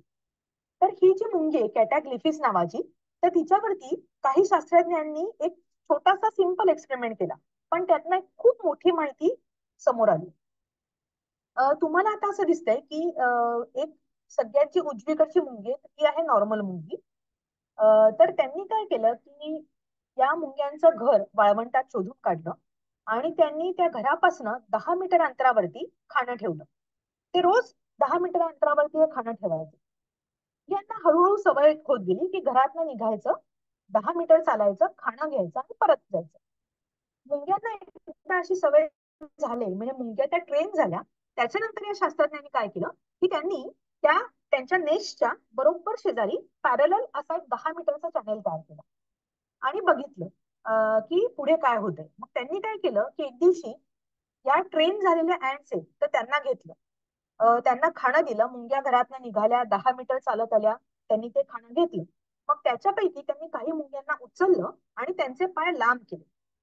आता हे पाय लांब कसे केले, तर तुम्हाला मधली जी मुंगी दिसते स्टेल्स असं लिहिलेली, तर त्या मुंगीला त्यांनी डुकराच्या मिशा चिकटवल्या सुपर ग्लू वापरून.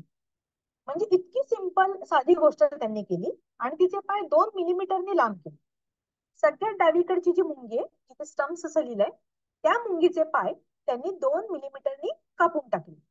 आता इथे मला तुम्हाला असं सांगायचंय की हा एक्सपेरिमेंट करण्याच्या आधी या शास्त्रज्ञांनी ऑलरेडी हे एस्टॅब्लिश केलं होतं की जरी ही ट्रीटमेंट दिली म्हणजे त्या मुंग्यांचे पाय लांब केले चिकटवून किंवा त्या मुंग्यांचे पाय कापले, तरीही त्या मुंग्यांना काहीही त्रास झाला नाही आणि त्या मुंग्या रोजची जी कामं आहेत तर ती अगदी व्यवस्थित करत राहिल्या. तर त्याच्यामुळे मुंग्यांना कमीत कमी त्रास होईल अशी काळजी घेऊन त्यांनी हा एक्सपेरिमेंट केला. ओके, आता आपण एक्सपेरिमेंट कडे येऊ. तर ज्या दिवशी त्यांनी ठरवलं की आता आपण हा एक्सपेरिमेंट करायचा, तर त्या दिवशी त्यांनी 10 मीटर चालून आलेल्या मुंग्यांना घेतलं. काही मुंग्यांना काही केलं नाही, त्यांचे पाय तसेच ठेवले, ज्या मुंग्यांचे लेग्स नॉर्मल लेग्स जसं दाखवले त्या.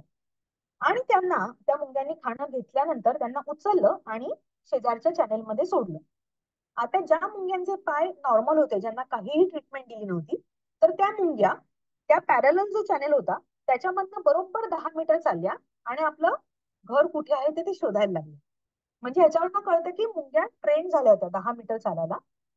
त्याच्यानंतर ज्या मुंग्यांचे पाय लांब केले होते, तर त्यांना जेव्हा त्या चॅनेलमध्ये ठेवलं, तर तेव्हा त्या मुंग्या 10 मीटरच्या ऐवजी 15 मीटर चालत गेल्या. कारण काय तर त्यांच्या लांब पाय झाल्यामुळे त्यांच्या टांगांमधलं अंतर वाढलं होतं आणि त्याच्यामुळे त्या मुंग्या 10 मीटरच्या ऐवजी 15 मीटर जाऊन थांबल्या आणि तिथे त्या त्यांचं घर कुठे ते शोधायला लागल्या. आणि ज्या मुंग्यांचे पाय कट केले होते त्या मुंग्या 10 मीटरच्या ऐवजी 5 मीटरच चालल्या. कारण काय झालं की त्यांच्या पायातलं अंतर आता छोटं झालं होतं. पण त्या मुंग्यांच्या डोक्यात हे गणित पक्क होतं की किती चाललं म्हणजे आपलं घर येतं. आणि त्याच्यामुळे पाय कट केलेल्या मुंग्या 10 मीटरच्या 5 मीटरच चालल्या आणि घर शोधायला लागल्या. आता हा झाला मेन एक्सपेरिमेंट. ह्याच्यामधनं त्यांनी बरेच असंख्य अजून एक्सपेरिमेंट्स केले आणि हे एस्टॅब्लिश केलं की या मुंग्या ऍक्च्युली आपण किती पावलं चाललो हे काउंट करतात. म्हणजे आपण आजकाल वेगवेगळ्या टाईपचे गॅजेट्स वापरतो, राईट, की आपण किती एक्सरसाइज केला किंवा आपण दिवसभरात किती चाललो हे काउंट करण्यासाठी आपल्याकडे साधन आहे. पण या वाळवंटातल्या मुंग्या कित्येक वर्षांपासून हे काहीही न वापरता अचूक आपली पावलं मोजून शोधू शकतात की किती पावलं चालल्यानंतर आपलं घर येतं. आणि या शास्त्रज्ञांनी याची ब्युटी अशी या एक्सपेरिमेंटची की अतिशय कमी साधनं वापरून या शास्त्रज्ञांनी एवढा मोठा म्हणजे शोध जगासमोर आणला. म्हणजे याच्यावरून आपल्याला हे कळतं की प्रत्येक वेळेलाच रिसर्च करायला किंवा संशोधन करायला काही खूप पैशांची किंवा अतिशय हायफाय इक्विपमेंटची गरज नसते. तर अगदी साध्या सोप्या गोष्टी वापरूनही तुम्ही हे एक्सपेरिमेंट करू शकता. या आपल्याकडे ज्या दिसतात डायकामा जातीच्या मुंग्या, तर त्यांच्यामध्ये एका खूप वेगळ्या प्रकारचं नेव्हिगेशन असतं हा. म्हणजे जेव्हा या मुंग्या त्यांना आपली कॉलनी शिफ्ट करायची असते इमर्जन्सी लेव्हलला, म्हणजे समजा या मुंग्यांचा नेस्ट आहे आणि त्याच्यामध्ये एकदम पाणी गेलं आणि त्यांना ताबडतोब ते घर सोडून दुसऱ्या घर शोधायचे किंवा शिफ्ट करायची कॉलनी, तर यावेळेला या मुंग्या खूप वेगळ्या प्रकारचं नेव्हिगेशन वापरतात. तुम्हाला असं दिसतंय की इथे उजवीकडे एक मुंगी आहे तर ती आहे लीडर अँट. हा, या ज्या लीडर अँट्स असतात ना, तर त्यांच्या कॉलनी मधल्या सगळ्यात एक्सपिरियन्स अँट्स असतात, की ज्यांना आजूबाजूच्या भागाची माहिती असते. तर अशा वेळेला या लीडर अँट्स कंट्रोल घेतात सिच्युएशनचा, आणि त्या काय करतात की पटापट बाहेर जाऊन कुठली दुसरी चांगली सुटेबल जागा आहे ते शोधतात. जर का एका वेळेला त्यांना एकापेक्षा जास्त जागा चांगल्या वाटल्या, तर हे सगळे लीडर्स एकत्र येतात, डिस्कस करतात आणि ठरवतात की कुठे जायचं. एवढंच नाही, तर ते शॉर्टकट शोधतात की फास्टेस्ट रूट कुठला आहे एका ठिकाणाहून दुसऱ्या ठिकाणी जाण्यासाठी. आणि या मुंग्या काही फेरोमोन्स वापरत नाही. तर त्या काय करतात, ही जी लीडर अँट ना, तर ती मागच्या मुंगीला गाईड करते. त्या चालत चालत एका ठिकाणाहून दुसऱ्या ठिकाणी जोडी करत जातात. आणि ही जी मागची अँट आहे तर ती आहे फॉलोवर अँट. हा, तर आता इथे तुम्ही बघाल की तिचे जे अँटेन आहेत तर त्या लीडर अँटच्या पोटाला टच करतात. तर अशा प्रकारे ही मागची अँट ही पुढच्या अँटच्या कॉन्टॅक्ट मध्ये सतत राहते, आणि हे दोघं जण जोडी करून जातात. ही पुढची मुंगी तिला शिकवते, की रस्ता शिकवते की एका ठिकाणाहून दुसऱ्या ठिकाणी कसं जायचं. समजा जर त्यांचा काही कारणाने हा कॉन्टॅक्ट ब्रेक झाला आणि ही मुंगी एकटीच पुढे चालत गेली, तर ती तिथे थांबते आणि परत मागे वळून येते आणि परत या फॉलोअर अँटला स्वतः बरोबर घेऊन जाते. सो असं खूप छान वेगळ्या पद्धतीचं कम्युनिकेशन या डायकामा मुंग्यांमध्ये बघायला मिळतं. आपल्याला वरकरणी दिसायला हे अतिशय साधं वाटलं, तरी मुंग्यांच्या दृष्टीने हे खूप कॉम्प्लिकेटेड असतं. कारण त्यांना अत्यंत कमी वेळात अतिशय सेफली सगळी कॉलनी पिल्ल एका ठिकाणाहून दुसऱ्या ठिकाणी शिफ्ट करायची असतात.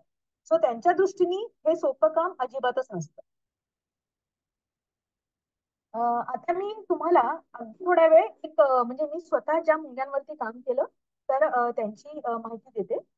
या ज्या मुंग्या आहेत डायकामा, तुम्हाला आठवत असेल तर मी तुम्हाला आधीच्या स्लाइड मध्ये दाखवलं की त्या किती सुंदर पद्धतीने त्यांची नेस डेकोरेट करतात. आणि यांना क्वीनलेस ऍन्ड्स असं म्हणतात. आणि या मुंग्या स्पेशल का आहेत, तर बहुसंख्य मुंग्यांच्या जातीमध्ये एक राणी मुंगी असते की जी आपल्याला वेगळी ओळखता येते आणि जी फक्त राणी मुंगीच अंडी घालण्याचं काम करत असते. या ज्या डायकामा मुंग्या आहेत तर त्यांच्यामध्ये राणी मुंगीच नसते. पण सगळे वर्कर्स असतात, सगळे अगदी एकसारखे दिसतात, तरीही त्यांच्यामध्ये फक्त एकच मुंगी अशी असते की जी अंडी घालते, आणि बाकीचे सगळे ही मुंगी नेस्ट मध्ये असताना अंडी घालत नाही, ते परफेक्टली तिच्या कंट्रोल मध्ये असतात. तर हा तो एंट्रन्स त्यांनी अतिशय सुंदर डेकोरेट केलेला आहे. आणि यांच्यामध्ये दुसरी स्पेशल गोष्ट अशी आहे, आणि मी ही स्लाइड तुम्हाला अशासाठी दाखवते की हा जो तुम्हाला त्या मुंगीचा जो फोटोग्राफ आहे, तो तुम्हाला इथे एक असा छोटासा अवयव दिसतोय. हा, इथे साईडच्या फोटोमध्ये हा लाल रंगाचा दिसतोय, छोटीशी विंग बर्ड असल्यासारखं. तर याला म्हणतात जेमा. आणि डायकामा मुंग्यांमध्ये हा जेमा दिसून येतो. आणि या ज्या मुंग्या आहेत त्या जगातल्या या एकमेव अशा मुंग्या आहेत ज्यांच्यामध्ये हा जेमा आढळतो. आणि याचं महत्व काय आहे, तर हा जेव्हा जेमा त्या मुंग्यांच्या अंगावर असतो, तेव्हा या जेमामधनं मेल्सला अट्रॅक्ट करणारे केमिकल्स बाहेर पडतात. हा, म्हणजे थोडक्यात जर का तुमच्या अंगावरती तो जेमा असेल तरच तुम्ही मेल्सना अट्रॅक्ट करू शकता आणि मेट होऊ शकता. या मुंग्यांमध्ये त्यांची जी राणी असते, राणी म्हणजे अगदी क्लासिक सेन्स मध्ये राणी नाही, पण जो वर्कर की जो फक्त एकटा अंडी घालत असतो, तर ती राणी काय करते की जसं नवीन मुंगी तिच्या कॉलनीमध्ये जन्म घेते, तर त्या मुंगीच्या अंगावर हा जेमा असतो, तर ती त्या मुंगीच्या जवळ जाते आणि तिच्या दातांनी हा जेमा कुरतडून टाकते. ती जन्मल्या. आणि हे असं म्युटिलेशन जगात कुठल्याही अँटच्या जातींमध्ये आपल्याला पाहायला सापडत नाही. आणि ही अतिशय वेगळी पद्धत आहे की सगळ्या मुंग्यांना कंट्रोल करण्याची. आता राणी मुंगी जेव्हा हा अवयव कट करते, तेव्हा या मुंग्या ज्या असतात तर त्या स्टराईल होतात. का? कारण त्यांच्याकडे मेल्सना अट्रॅक्ट करण्यासाठीचा हा अवयवच राहिलेला नसतो, आणि त्यांच्या पुढे काही दुसरा चॉईस राहत नाही. पण ते आयुष्यभर राणीसाठी आणि तिच्या पिल्लांची काळजी घेण्यासाठी काम करत राहतात. तर असंही म्युटिलेशन या डायकामा मुंग्यांमध्ये बघायला मिळतं. आता जे मला असा खूप प्रश्न येतो की आम्ही जे हे वेगवेगळ्या प्रकारचे एक्सपेरिमेंट्स करतो मुंग्यांवरती, तर तेव्हा ते आम्ही नक्की कसे करतो, म्हणजे मुंग्यांना पकडता कसं किंवा कशी पद्धत असते. तर म्हणून ते तुम्हाला सांगण्यासाठी मी एक कोलाज बनवलंय. तर आम्ही काय करतो की आम्ही फील्डमध्ये जातो जिथे डायकामा अँडची नेस्ट आहे तर ती शोधतो. त्याच्यानंतर आम्ही नेस्ट आहे तर त्याच्या भोवताली खड्डा खणायला लागतो. साधारण ही घरं एक 3 ते 4 फूट खोल असतात. जसे आम्ही खड्डा खणत जातो तस तसं मुंग्यांचे एक एक चेंबर्स ओपन होत जातात. आता तुम्ही वरती सगळ्यात उजवीकडचा जो फोटो आहे त्याच्यामध्ये तुम्हाला दिसेल की या खोलीमध्ये त्यांनी सगळे कोश एकत्र ठेवले. आणि असं आम्हाला नेहमी दिसतं की मुंग्यांच्या वेगवेगळ्या खोल्यांमध्ये वेगवेगळ्या गोष्टी त्यांनी अतिशय नीट सॉर्ट आउट करून ठेवलेल्या असतात. मग आम्ही हे सगळ्या मुंग्यांची अंडी, पिल्ल, कोश हे सगळं गोळा करतो. सगळ्या अडल्ट मुंग्यांना गोळा करतो, त्यांचा काउंट घेतो.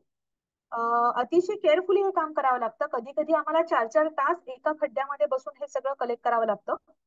आणि एवढंच नाही तर आम्हाला बाकीच्या पण गोष्टींचा आम्ही रेकॉर्ड करतो की म्हणजे त्या नेशची खोली किती आहे किंवा त्याचा एंट्रन्स किती उंचीचा आहे, आतमध्ये किती खोली आहेत किंवा चेंबर्स आहेत, त्याच्यानंतर त्या मुंग्यांच्या बरोबर अजून आतमध्ये कुठले किडे राहत आहेत का, अशा असंख्य गोष्टींच्या नोंदी आम्ही घेतो. मग या सगळ्या मुंग्यांना आम्ही आमच्या लॅबोरेटरीमध्ये आणतो. आता हा जो फोटो आहे तर हे मी इंडियन इन्स्टिट्यूट ऑफ सायन्स बँगलोरमध्ये प्रोफेसर राघवेंद्र गदककर यांच्या लॅबमध्ये जेव्हा काम करत होते तर तेव्हा तिथला हा सेटअप आहे, तिथला फोटो आहे हा. आणि आमच्या लॅबमध्ये आम्ही असे प्लास्टर ऑफ पॅरिसचे म्हणजे नेस्ट तयार करायचो. एक साधा प्लास्टिकचा ट्रे घ्यायचा, हे तुम्ही सुद्धा करू शकता. त्याच्यामध्ये प्लास्टर ऑफ पॅरिस घालायचं. त्याच्यानंतर आतमध्ये तुम्ही कृत्रिम खोल्या तयार करू शकता. आणि वरती आम्ही ग्लास ठेवलाय, ट्रान्सपरंट ग्लास. त्याच्यामधनं तुम्हाला बघता येतं की मुंग्या काय करतात. आणि तुम्ही या ट्रेला साधं आपलं ग्लिसरीन किंवा खोबरेल तेल असं लावू शकता, जेणेकरून मुंग्या बाहेर पडणार नाही, तो सरफेस निसरडा होईल. आणि मग या मुंग्या ज्या छान सेटल होतात आतमध्ये, त्याच्यानंतर आम्ही काय करायचो की या प्रत्येक मुंगीला वेगवेगळ्या कलर कोडनी पेंट करायचो. आणि हे दिसायला तर खूप छान दिसतं. आणि दुसरा फायदा असा की या मुंग्या आपल्याला प्रत्येक मुंगी वेगवेगळी ओळखता येते, कारण आम्ही जवळपास 8 वेगवेगळ्या प्रकारचे कलर्स वापरायचो. आणि मुंगीच्या शरीराचे जे 3 भाग असतात तर त्याच्यावरती कॉम्बिनेशन्स मध्ये कलर्स लावायचो. त्याच्यामुळे 800-900 मुंग्या पण आम्हाला सहज मार्क करता यायच्या. आणि मग आता या मुंग्यांचे ऑब्झर्वेशन घेण्यासाठी प्रोफेसर गदकरांनी एक इथोग्रॅम तयार केलाय. इथोग्रॅम म्हणजे काय, तर प्रत्येक मुंगी काय वागते हे रेकॉर्ड करण्यासाठी एक सांकेतिक शब्द किंवा कोडवर्ड म्हणूयात असा आहे. आणि तो इथोग्रॅम वापरून आम्ही वेगवेगळ्या प्रकारची बिहेवियर्स रेकॉर्ड करायचो. त्याच्यानंतर जसा एक्सपेरिमेंट असेल किंवा जो आपण सायंटिफिक क्वेश्चन आपण आपल्याला ऍड्रेस करायचा आहे तर त्याच्याप्रमाणे काय एक्झॅक्टली एक्सपेरिमेंट करायचं आहे तर त्याची पद्धत डिझाईन केली जाते. आणि त्याच्यानंतर जे काही फाइंडिंग येतात तर त्याच्यावरती स्टॅटिस्टिकल अनालिसिस करून आम्ही बघतो की मिळालेल्या प्रश्नांची उत्तरं मिळाली आहेत का नाही.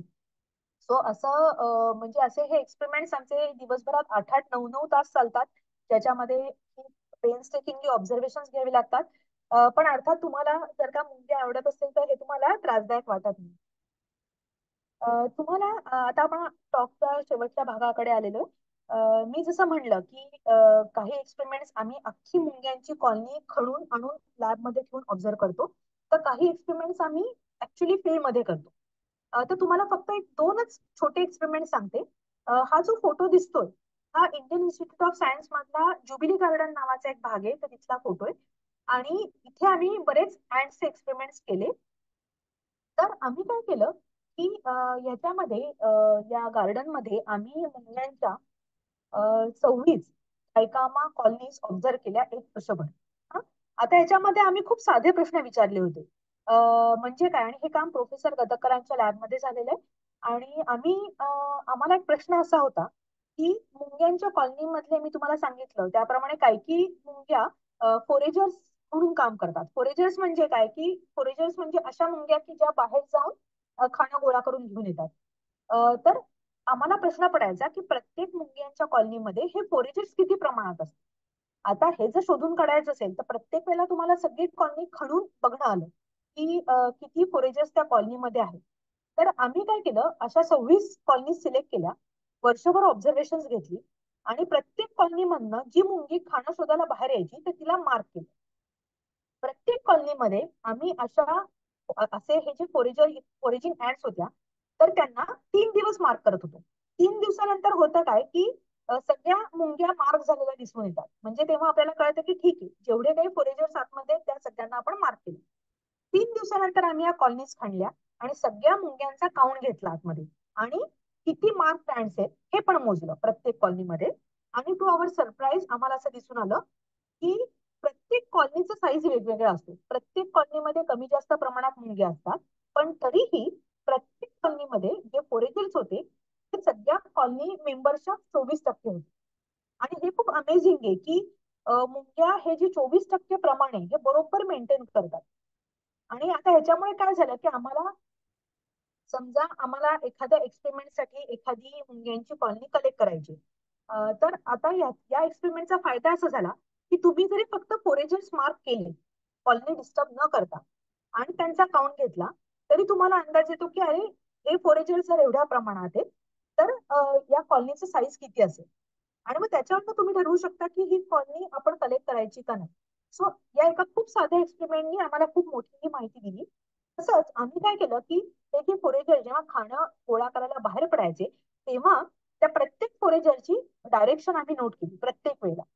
आणि आम्हाला हे बघायचं होतं की या मुंग्या एका ठराविक डायरेक्शनलाच जातात का, किंवा त्यांना काही प्रिफर्ड डायरेक्शन अशी त्यांची काही आहे का.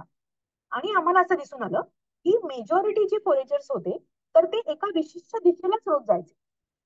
पण जर का कॉलनी मधल्या सगळ्या फोरेजर्सचा डेटा पूल केला आणि बघितलं तर असं कळतं की ही कॉलनी सगळ्या डायरेक्शनला फोरेजर्स पाठवते. म्हणजे हे खूप कॉम्प्लिकेटेड गोष्ट आहे की प्रत्येक फोरेजर नॉन रॅन्डम, म्हणजे तो एका विशिष्ट दिशेला जातो. पण जर का सगळ्या कॉलनी मधले फोरेजर्स घेतले तर ते रॅन्डम डायरेक्शनला जात आहेत असं दिसून येतं. आणि ही मुंग्यांची कॉलनी हे कसं अचीव्ह करते, तर याचा म्हणजे अजून अभ्यास व्हायला पाहिजे की सगळ्या डायरेक्शनला म्हणजे व्यवस्थित तिथे फोरेजर्स अपॉइंट करते आणि तरीही प्रत्येक फोरेजर एका विशिष्ट डायरेक्शनला रोज जात राहते. तर ही बऱ्यापैकी कॉम्प्लिकेटेड गोष्ट आहे. आता कधीतरी म्हणजे असं खूप लोकांना प्रश्न पडतो की मी जेव्हा म्हणजे मुंग्यांच्या कामाबद्दल सांगते किंवा मुंग्यांची माहिती देते, आम्ही केलेल्या एक्सपेरिमेंट बद्दल सांगते, तर तेव्हा बऱ्याचदा मला असाही प्रश्न येतो की एवढे सगळे कष्ट घेऊन मुंग्यांचा अभ्यास कशासाठी करायचा. हं? म्हणजे इतक्या प्रमाणाच्या पृथ्वीवरती मुंग्या आहेत तर why should we care about that. काय अभ्यास नाही केला तर काय फरक पडेल. तर पहिली गोष्ट म्हणजे आतापर्यंत असं दिसून आलेलं आहे, म्हणजे जगभरातल्या शास्त्रज्ञांनी जो काही अभ्यास केला मुंग्यांवरती, तर त्याच्यावरनं असं दिसून आलेलं आहे की मुंग्यांची सोसायटी आणि आपली सोसायटी याच्यामध्ये खूप प्रमाणावरती साधर्म्य आहे. म्हणजे मुंग्यांमध्ये आपल्यासारखीच कामाची विभागणी केलेली असते. त्या आपल्यासारख्याच वेगवेगळ्या पद्धतीने कम्युनिकेट करतात, किंवा त्यांच्यामध्ये भांडण असतात, किंवा एकमेकांसाठी त्याग करण्याची वृत्ती सुद्धा असते. तर त्याच्यामुळे आपण जर का या मुंग्यांच्या सोसायटीचा अभ्यास केला तर आपल्याला असं दिसून येतं की म्हणजे आपण असा विचार करू शकतो की उत्क्रांती होत असताना आपल्यासारखी जी एन्व्हायरमेंटल चॅलेंजेस जी आपल्या पुढे होती तर तशीच मुंग्यांच्या पुढेही होती का किंवा आहेत का. आणि मुंग्यांनी काय वेगवेगळ्या गोष्टी वापरून या सगळ्या नैसर्गिक संकटांवरती मात केली आणि त्याचा आपल्याला काही फायदा करून घेता येईल का. तर अशा प्रकारच्या प्रश्नांची उत्तर आपण मुंग्यांच्या अभ्यासातून मिळवू शकतो. आता मुंग्यांचा जर का निसर्गातला रोल बघायचा झाला तर तो प्रचंड मोठा त्यांचं महत्व आहे, रोल आहे. एक तर मुंग्या अतिशय चांगल्या पेस्ट कंट्रोलर आहेत. त्या आपल्या पिकांवरती येणाऱ्या खूपशा किडींचा नायनाट करतात. त्याच्यानंतर जंगलातला पडलेला कचरा किंवा मृत प्राणी, हे सगळे मुंग्या ज्या स्कॅव्हेंजिंग ऍन्ड्स असतात की ज्या फक्त मृत प्राण्यांवरती जगतात, तर अशा प्रकारचा कचरा या सगळ्या मुंग्या संपवतात. म्हणजे तुम्ही इमॅजिन करून बघा की जर का आपल्या पृथ्वीवरनं मुंग्या नाहीशा झाल्या तर केवढ्या प्रचंड प्रमाणात जंगलामध्ये आणि सगळीकडे कचरा साठेल. तसंच मुंग्या जेव्हा जमिनीखाली त्यांची घरं बांधतात, इलॅबोरेट नेस्ट बांधतात, तर तेव्हा त्यांच्या हालचालीतनं जमीन सतत मातीचा थर वर खाली होत असतो. त्याच्यामुळे होतं काय की हवा खेळती राहते, जमिनीचा कस सुधारतो. आणि त्याच्यामुळे मुंग्यांना इकोसिस्टीम इंजिनियर्स असंही म्हटलं जातं. मुंग्या बऱ्याच म्हणजे ज्या मुंग्या झाडांच्या बिया खातात, तर त्या जेव्हा झाडांच्या बिया आपल्या घराकडे नेत असतात तर तेव्हा त्या हालचालीतनं खूपदा सीड डिस्पर्सलचंही काम होतं. झाडांच्या बिया इकडे तिकडे पडतात आणि रुजतात. आणि आपण बघितलं तसं अशी कित्येक झाडं आहेत की जी त्यांच्या सर्व्हायव्हल साठी फक्त मुंग्यांवरती अवलंबून आहेत. म्हणजे मी तुम्हाला जे दाखवलं की मुंग्या त्या झाडांच्या आतमध्ये जाऊन राहतात आणि झाडाला पण प्रोटेक्शन मिळतं. तर अशी खूप झाडं आहेत की जर का मुंग्यांचा नाश झाला तर अशी झाडंही संपतील. त्याच्यानंतर मुंग्यांमध्ये आपण बघितलं की अतिशय चांगली रोगप्रतिकारक शक्ती असते. ते आपल्या अंगातनं वेगवेगळ्या प्रकारची अँटीबायोटिक्स तयार करतात आणि आता वेगवेगळ्या प्रकारच्या फार्मास्युटिकल इंडस्ट्रीज ज्या आहेत, तर त्या मुंग्यांवरती रिसर्च करतायत की अशा म्हणजे मुंग्या ज्या प्रकारची अँटीबायोटिक्स वापरतात तर तशी आपल्याला पण तयार करता येतील का. आणि आपल्याकडची जी अँटीबायोटिक्स असतात तर त्याची पोटन्सी काही वर्षानंतर कमी होते. पण आश्चर्यकारक म्हणजे या मुंग्या ज्या अँटीबायोटिक्स तयार करतात तर त्याची पोटन्सी वर्षानुवर्ष कमी होत नाही. तर हा सगळा रिसर्च सध्या चालू आहे की मुंग्यांच्या वेगवेगळ्या गोष्टींचा वापर आपल्यालाही करता येईल का.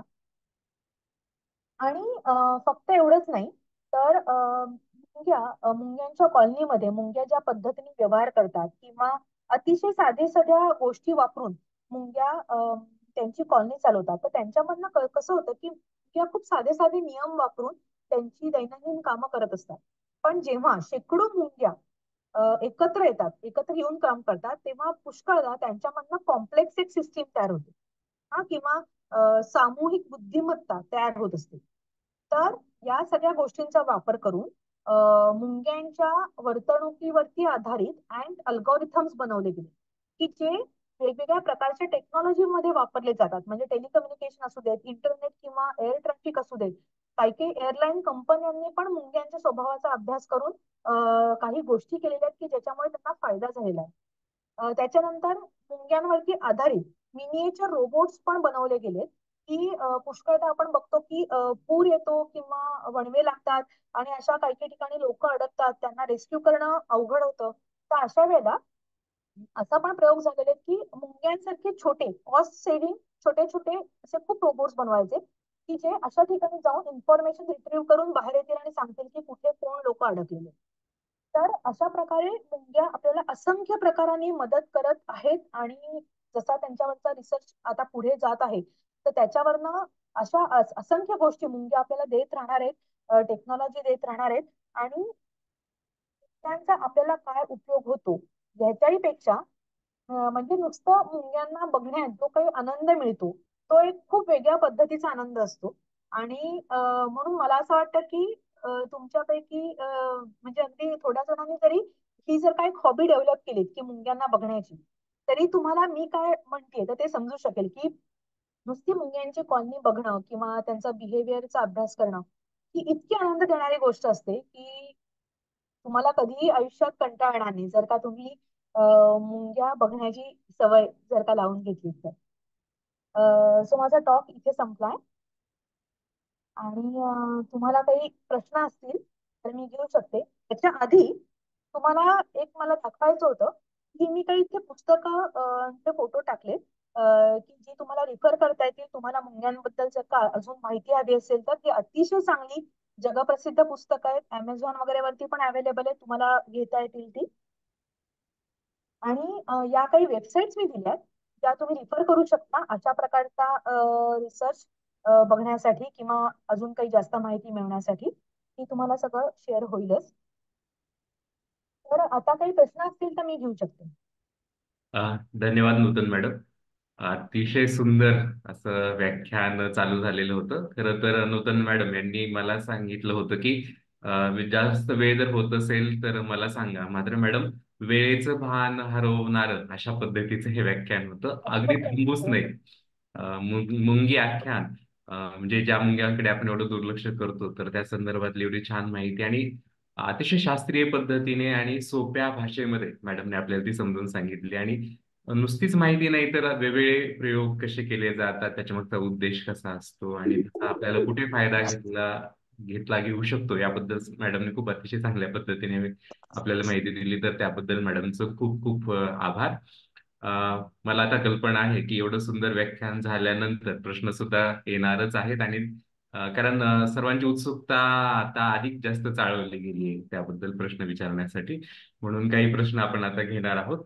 अगदी सुरुवातीला ज्यावेळेला मॅडम ने माहिती द्यायला सुरुवात केली होती तर त्याच वेळेला एक प्रश्न विचारला होता चॅट बॉक्स मध्ये श्रीराम शिंदे यांनी, की हा. मुंग्या बर्फात आढळतात का, असं त्यांनी प्रश्न विचारलेला होता.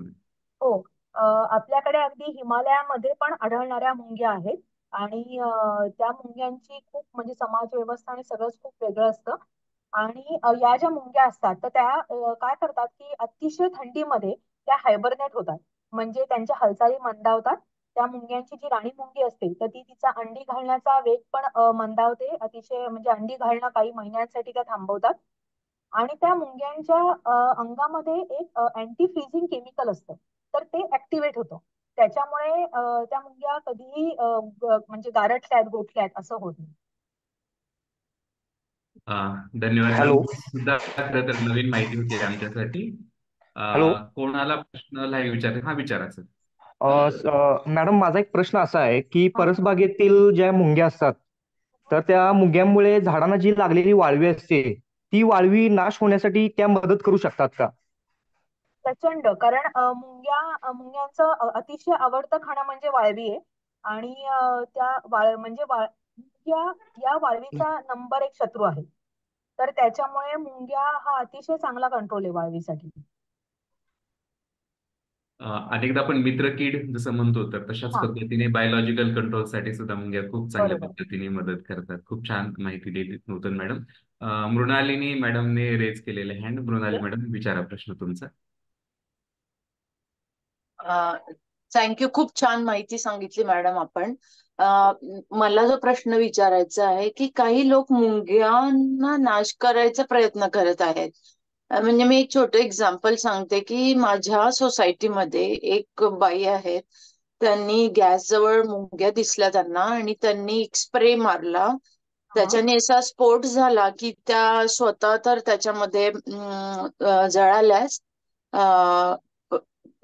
म्हणजे मी सांगू इच्छिते की मुंग्या त्या काही लोक ऍक्सेप्ट करायला तयार नाहीये की ते इकोसिस्टीमचा पार्ट आहे. घरामध्ये मुंग्या दिसले की एवढे बेचैन होतात थोड्या जरी मुंग्या दिसल्या. तसं शेतामध्ये सुद्धा शेतकरी लोक सुद्धा त्यांना मुंग्या हा इकोसिस्टीमचा घटक आहे हे समजायला त्यांना तयार नाही. मला असा आपल्याला प्रश्न आहे की तुम्ही असं काही माहिती व्हिडिओ 2 मिनिटाचा आम्हाला देऊ शकता का? आम्ही तो जास्तीत जास्त लोकांपर्यंत पोहोचवायचा प्रयत्न करू.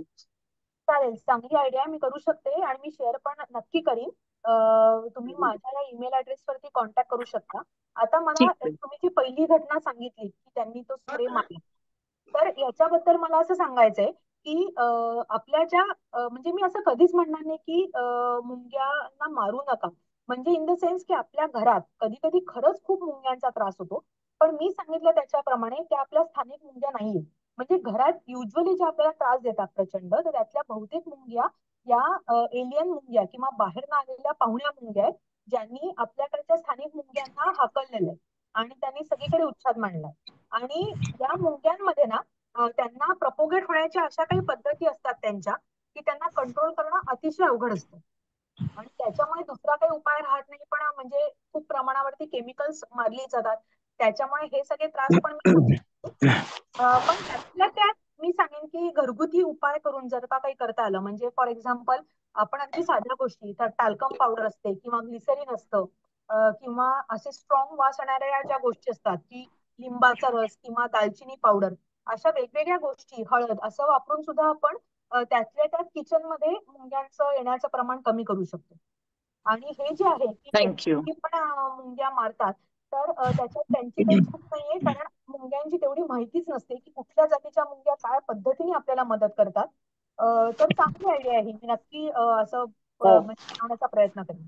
तर जनजागृतीसाठी असे 2-2 मिनिटाचे व्हिडिओज की घरगुती उपाय हे आहेत. आणि मुंग्यांची थोडीशी ओळख की त्यांना मित्र मुंग्या कुठल्या आहेत तुमच्या.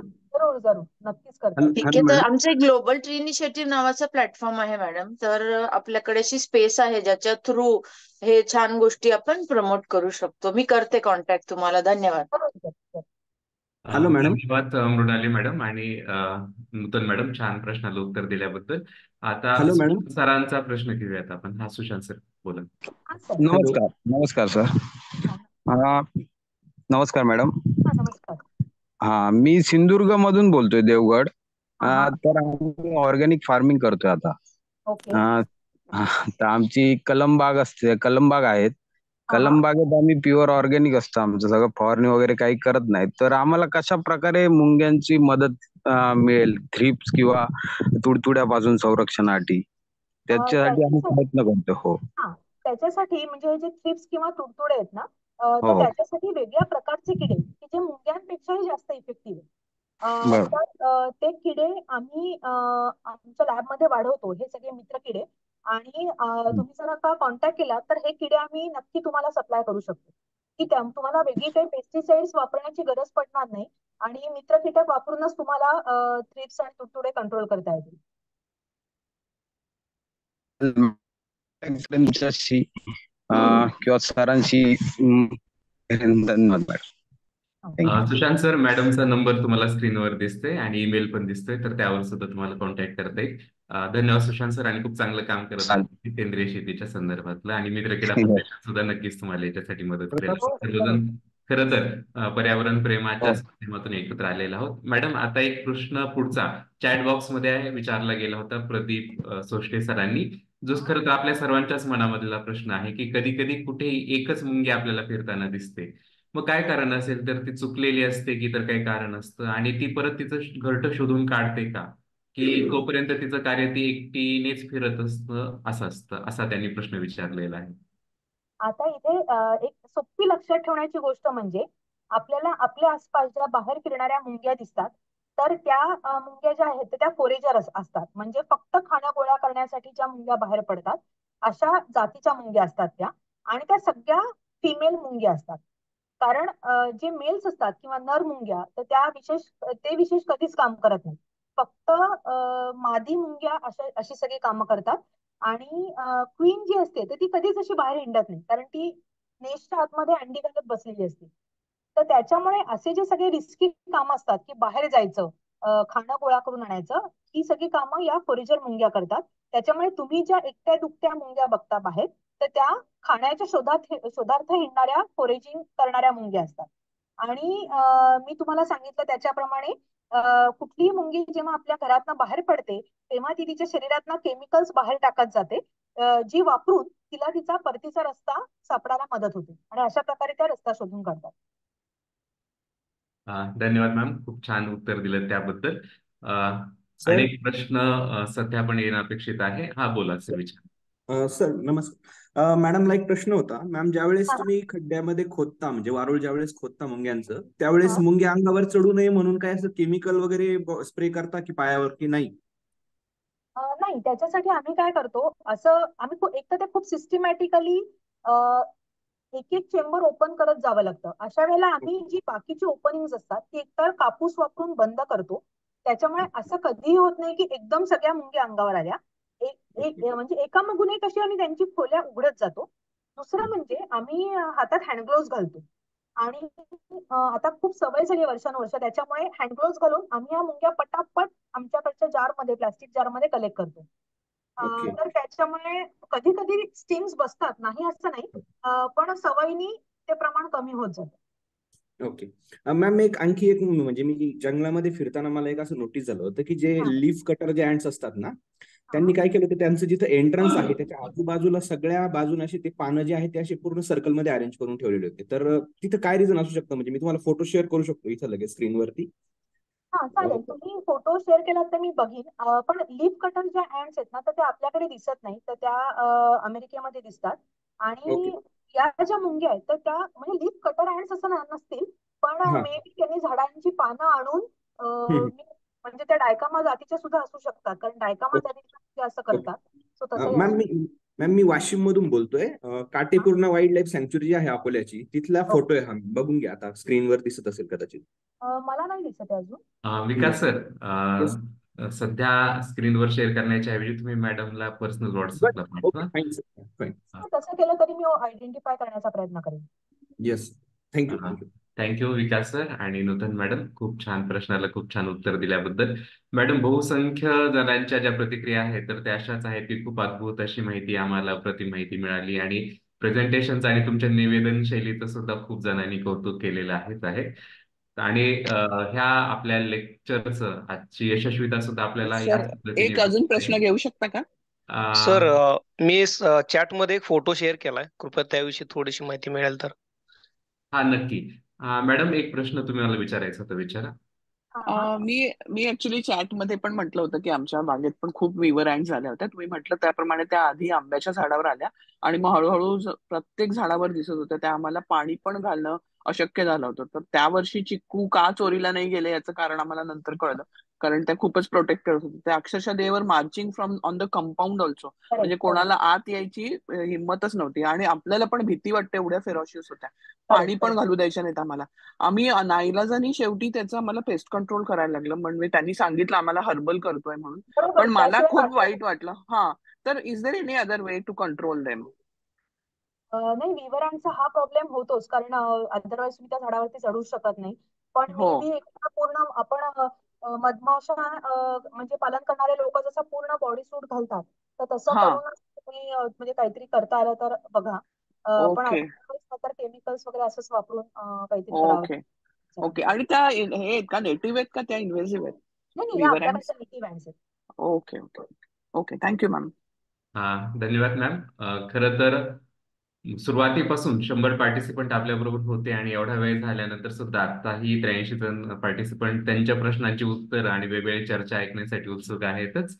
एक प्रश्न डॉक्टर वैशाली लांजेवार मॅडमनी विचारलाय की मुंग्यांच्या टॅक्झॉनॉमी बद्दल माहिती जर मिळाली, म्हणजे त्यांचं क्लासिफिकेशन कसं केलं जातं, तर ते सांगा, जेणेकरून त्यांना ओळखणं सोपं जाईल. मुंग्यांच्या क्लासिफिकेशनसाठी काही कीज अवेलेबल आहेत मुंग्यांच्या आयडेंटिफिकेशनच्या. तर तुम्ही जर का मला प्लीज माझ्या नंबरवरती कॉन्टॅक्ट केला तर तुम्हाला ते सगळे सोर्सेस पाठवून देऊ शकते. त्या रिफर करून तुम्ही आयडेंटिफाय करू शकता. धन्यवाद. व्यंकटेश तारापुरे यांनी प्रश्न विचारलाय की साधारणतः मुंग्यांचं लाईफ स्पॅन हा किती असतो? हा प्रत्येक जातीप्रमाणे बदलतो. पण सर्वसाधारण सांगायचं झालं तर मुंग्यांमध्ये जी राणी मुंगी असते तर ती 30 ते 40 वर्ष एवढी जगू शकते.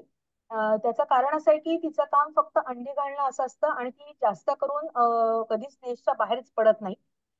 त्याच्यानंतर ते जे वर्कर्स असतात तर त्यांचा लाईफ स्पॅन हा काही म्हणजे 1 किंवा 2 महिने एवढाच असतो. आणि ज्या नर मुंग्या असतात तर त्यांचा लाईफ स्पॅन हा फक्त 1 आठवडा असतो.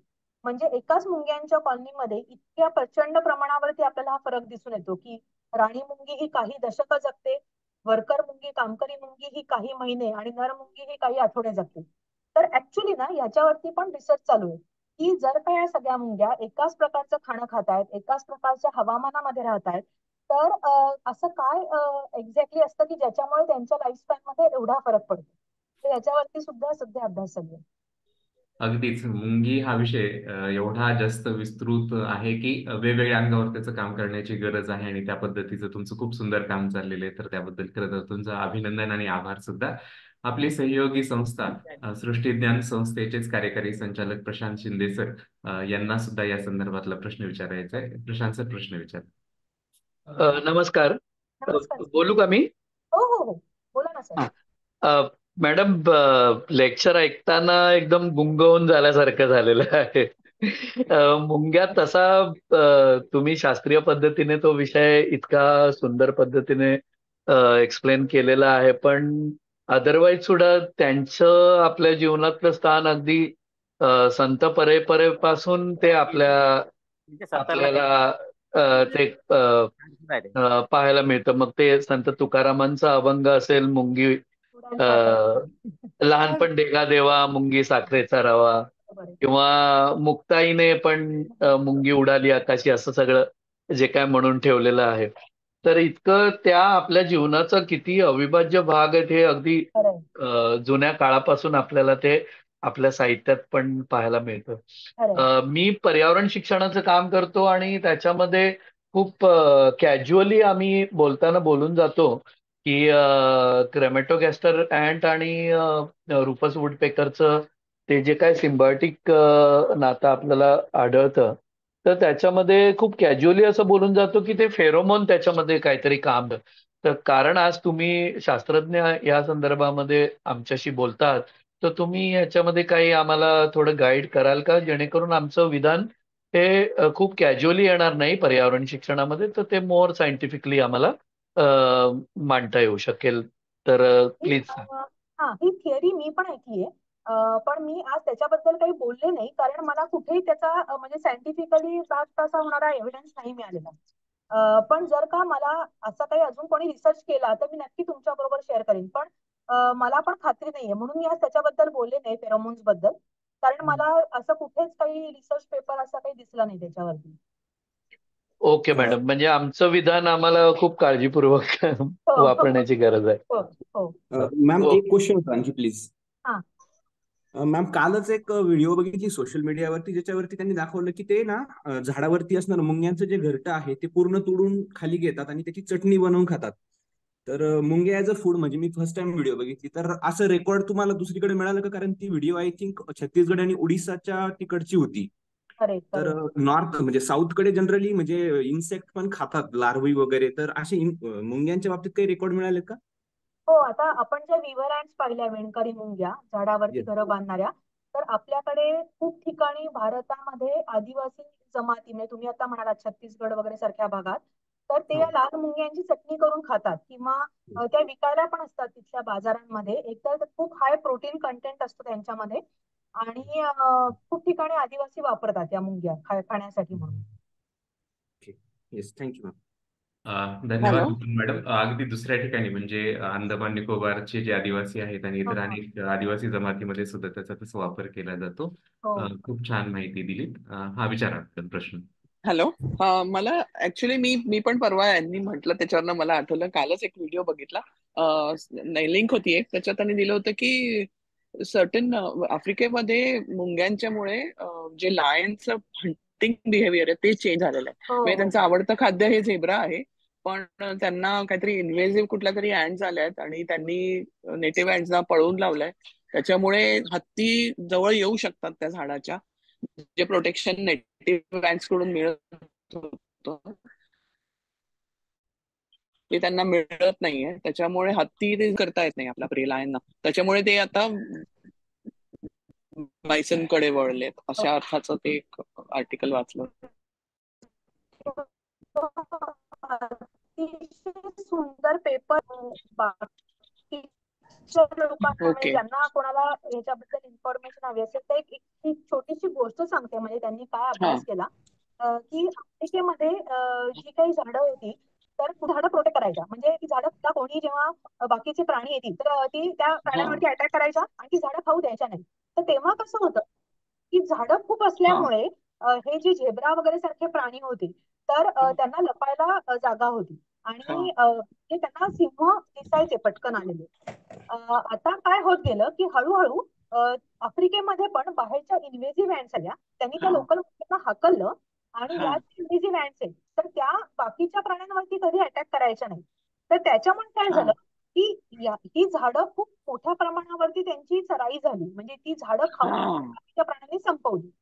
त्याच्यामुळे हम्म काय झालं की ती झाडं संपल्यामुळे सगळं विरळ, म्हणजे तो सगळा लँडस्केप असा विरळ दिसायला लागला, व्हिजिबिलिटी वाढली. हम्म त्याच्यामुळे हम्म झेब्रा जेव्हा या सगळ्या गोष्टींमुळे झेब्रांना सिंह लांबनं पण आलेले दिसायला लागले. ओके, आणि ते पळून जायचे.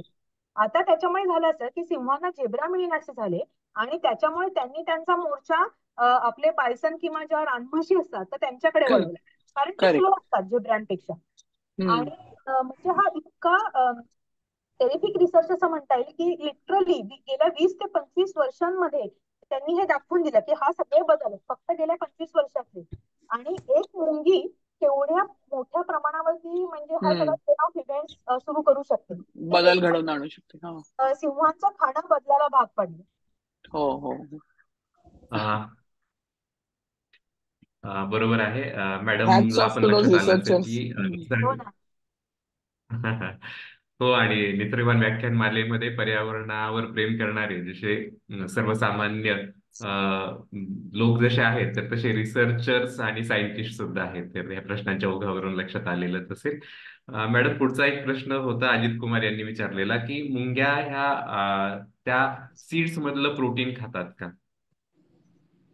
हो, पण सीड्स मधलं ते प्रोटीन घेतात. पण सीड्स मधनं त्यांना किती प्रमाणात प्रोटीन मिळतं, तर ते मला शंका आहे. कारण जास्त करून प्रोटीन त्यांना किड्यांमधनं मिळतं, म्हणजे ज्या मुंग्या किडे खातात तर त्यांना जास्त प्रमाणावरती प्रोटीन मिळतं, पण सीड्स मधलं प्रोटीन खातात. येस. धन्यवाद मॅम. शेवटचे 3-4 प्रश्न आपण घेणार आहोत. Doctor excuse me Prashant. Madam, मी प्रश्न विचारू का? हा, हा, विचारा. विचारा. मी धैर्य बोलतोय, मी सोलापूरहून बोलत आहे. मी आठवीत शिकतोय. माझा प्रश्न होता की काळ्या मुंग्या कपडे का कुरतडतात? काळ्या मुंग्या कपडे कुरतडतात. हा, हाच प्रश्न होता. ओके. मुंग्यांचं असं कुठलंही नैसर्गिक खाणं कपडे हे नाहीये. तर कदाचित म्हणजे खाण्यासाठी म्हणून त्या कुरतडत नसतील, तर कदाचित ती जी जागा आहे की जिथे कपडे ठेवलेत, मे बी त्यांना तिथे थोडीशी उबदार अशी जागा मिळाली असेल की जिथे त्यांना कॉलनी करावीशी वाटली असेल, आणि म्हणून त्या फक्त मार्ग शोधत असतील किंवा त्याच्यासाठी जागा तयार करत असतील. पण खाणं म्हणून मुंग्या कधीच तसे कपड्यांकडे जात नाही खायला. Okay, thank you.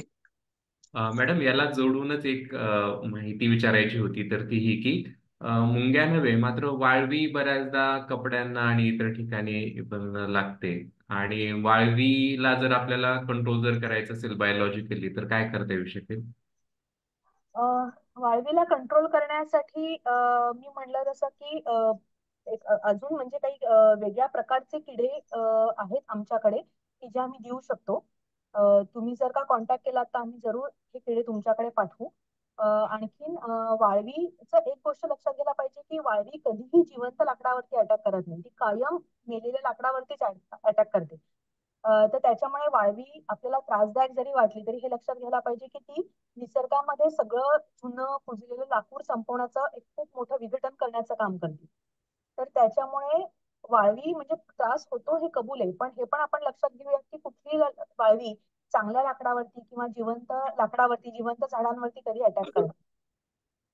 पुष्कळदा असं होतं की खोडकिडा लागतो झाडांना. तो खोडकिडा आत गेलेला असतो, त्याने तो झाड डॅमेज करायला लागतो, आणि खोडकिड्याचे इन्फेक्शन झाल्यानंतर मग त्याच्यावरती वाळवीचा अटॅक सुरू होतो. बरोबर आहे. Thank you ma'am. Doctor Prashant Kanade यांनी प्रश्न विचारलाय की कॉम्प्युटर इंजिनिअरिंग मध्ये अँड कॉलनी ऑप्टिमायझेशन आणि रोबोटिक्स यामध्ये स्वार्म रोबोट मध्ये खूप काम चाललेलं आहे, तर त्याबद्दल काही माहिती येऊ शकेल का? आता ऍक्च्युली तो म्हणजे माझा सच म्हणजे एरिया नाहीये तो अभ्यास करण्याचा. असे दाखले खूप आहेत सगळीकडे की म्हणजे मुंग्या सो हे सगळे इन जनरल या सगळ्या रिसर्च मध्ये असं सगळं केलं जातं की मुंग्यांचा पहिल्यांदा कॉलनी घेतात, तर ती ऑब्झर्व करतात मुंग्या डेली बेसिसवरती एकमेकांशी काय आणि किती प्रमाणात इंटरॅक्ट करतात. तर या सगळ्याच्या नोंदी घेतल्या जातात आणि त्याच्यावरती बेस कम्प्युटर सिम्युलेशन्स बनवली जातात. आणि मग तुम्ही कम्प्युटरवरती तुम्ही व्हर्च्युअल ऍड्स किंवा आभासी मुंग्या किंवा व्हर्च्युअल फेरोमोन्स तयार करू शकता. आणि मग एखादा तुम्ही प्रश्न देऊ शकता त्या सिस्टीमला, कम्प्युटरला, जिथे आपण विचारू शकतो की हा प्रश्न जर का या मुंग्यांना आला असता किंवा त्यांच्या पुढे हा प्रश्न उभा राहिला असता तर या मुंग्यांनी काय टाईपचं कम्युनिकेट केलं असतं. तर अशा प्रकारे ते जे सिम्युलेटिंग मॉडेल आहे तर ते वेगवेगळ्या प्रकारची कॉम्बिनेशन आपल्याला जनरेट करून दाखवतं. आणि त्याच्या म्हणजे ते जे सिम्युलेटिंग मॉडेल जे आपल्याला सोल्युशन देतं तर ती वापरून आपण ऍक्च्युली बघू शकतो की त्यांचा आपल्याला कसा फायदा होतो. म्हणजे फॉर एक्झाम्पल तुम्हाला मुंग्यांमध्ये आपल्याला असं कधीच दिसत नाही की कुठेही ट्रॅफिक जाम झालाय, राईट? तर अशा वेळेला मुंग्या त्यांची ट्रॅफिक मॅनेजमेंट कसं करतात नेटच्या आतमधली, तर त्याचा पण अभ्यास करून त्याच्यावरती मग अल्गोरिथम मांडतात. म्हणजे कित्येकदा असं दिसतं की जेव्हा मुंग्या एखादा नेस्ट खणत असतात तर तेव्हा काही मुंग्या काही काम न करता तेच उभ्या राहतात. का? तर तेव्हा खूप हेवी प्रमाणावरती ये जा चाललेली असते. मग सगळ्यांनीच एकमेकांना धडकण्यापेक्षा काही मुंग्या काम न करणं प्रिफर करतात आणि ते आहे त्या जागी शांत उभ्या राहतात. म्हणजे ही पण एक प्रकारची स्ट्रॅटेजी की किंवा मुंग्यांमध्ये आपण हे बघतो की त्यांच्यामध्ये आपण जरी म्हणलं की क्वीन जी असते तर तिचं खूप महत्व असतं मुंग्यांच्या कॉलनीमध्ये. पण क्वीन ही फक्त अंडी घालण्याचं काम करते. बाकी ही मुंग्यांची जी सगळी सिस्टीम आहे तर ती डिसेंट्रलाइज आहे. म्हणजे प्रत्येक मुंगी आसपासच्या सिच्युएशन प्रमाणे स्वतःचे निर्णय स्वतः घेते आणि त्याच्याप्रमाणे ती काम करते. ओके, त्याच्यासाठी तिला असा कुठलाही टॉप डाऊन कंट्रोल नसतो की क्वीन सांगते सगळ्यांना की आता तुम्ही हे करा, तुम्ही ते करा. फॉर एक्झाम्पल, जर का बाहेरनं खाणं घेऊन येणाऱ्या मुंग्यांचा फ्लो कमी व्हायला लागला तर आतल्या मुंग्यांना कळतं की बाहेर खाणं कदाचित कमी अवेलेबल आहे किंवा बाहेरचं खाणं मिळणं कमी झालंय. अशा वेळेला हे सगळं कम्युनिकेशन म्हणजे राणी मुंगीपर्यंत जातं आणि ती तिचा अंडी घालण्याचा वेग कमी करते. तर अशा प्रकारे या ज्या सगळ्या छोट्या छोट्या गोष्टी मुंग्या करतात, तर त्याच्यामधनं अतिशय म्हणजे तुम्ही जसं म्हणालात की स्वॉर्म इंटेलिजन्स अशा प्रकारची सामूहिक बुद्धिमत्ता एक इमर्ज व्हायला लागते. त्याला इमर्जंट बिहेवियर असंही म्हणतात. आणि मग त्या सगळ्या गोष्टी वापरून वेगवेगळ्या ठिकाणी तुम्ही मॉडेल्स बांधू शकता, म्हणजे कम्प्युटरला मॉडेल्स बांधू शकता आणि सोल्युशन्स मिळवू शकता.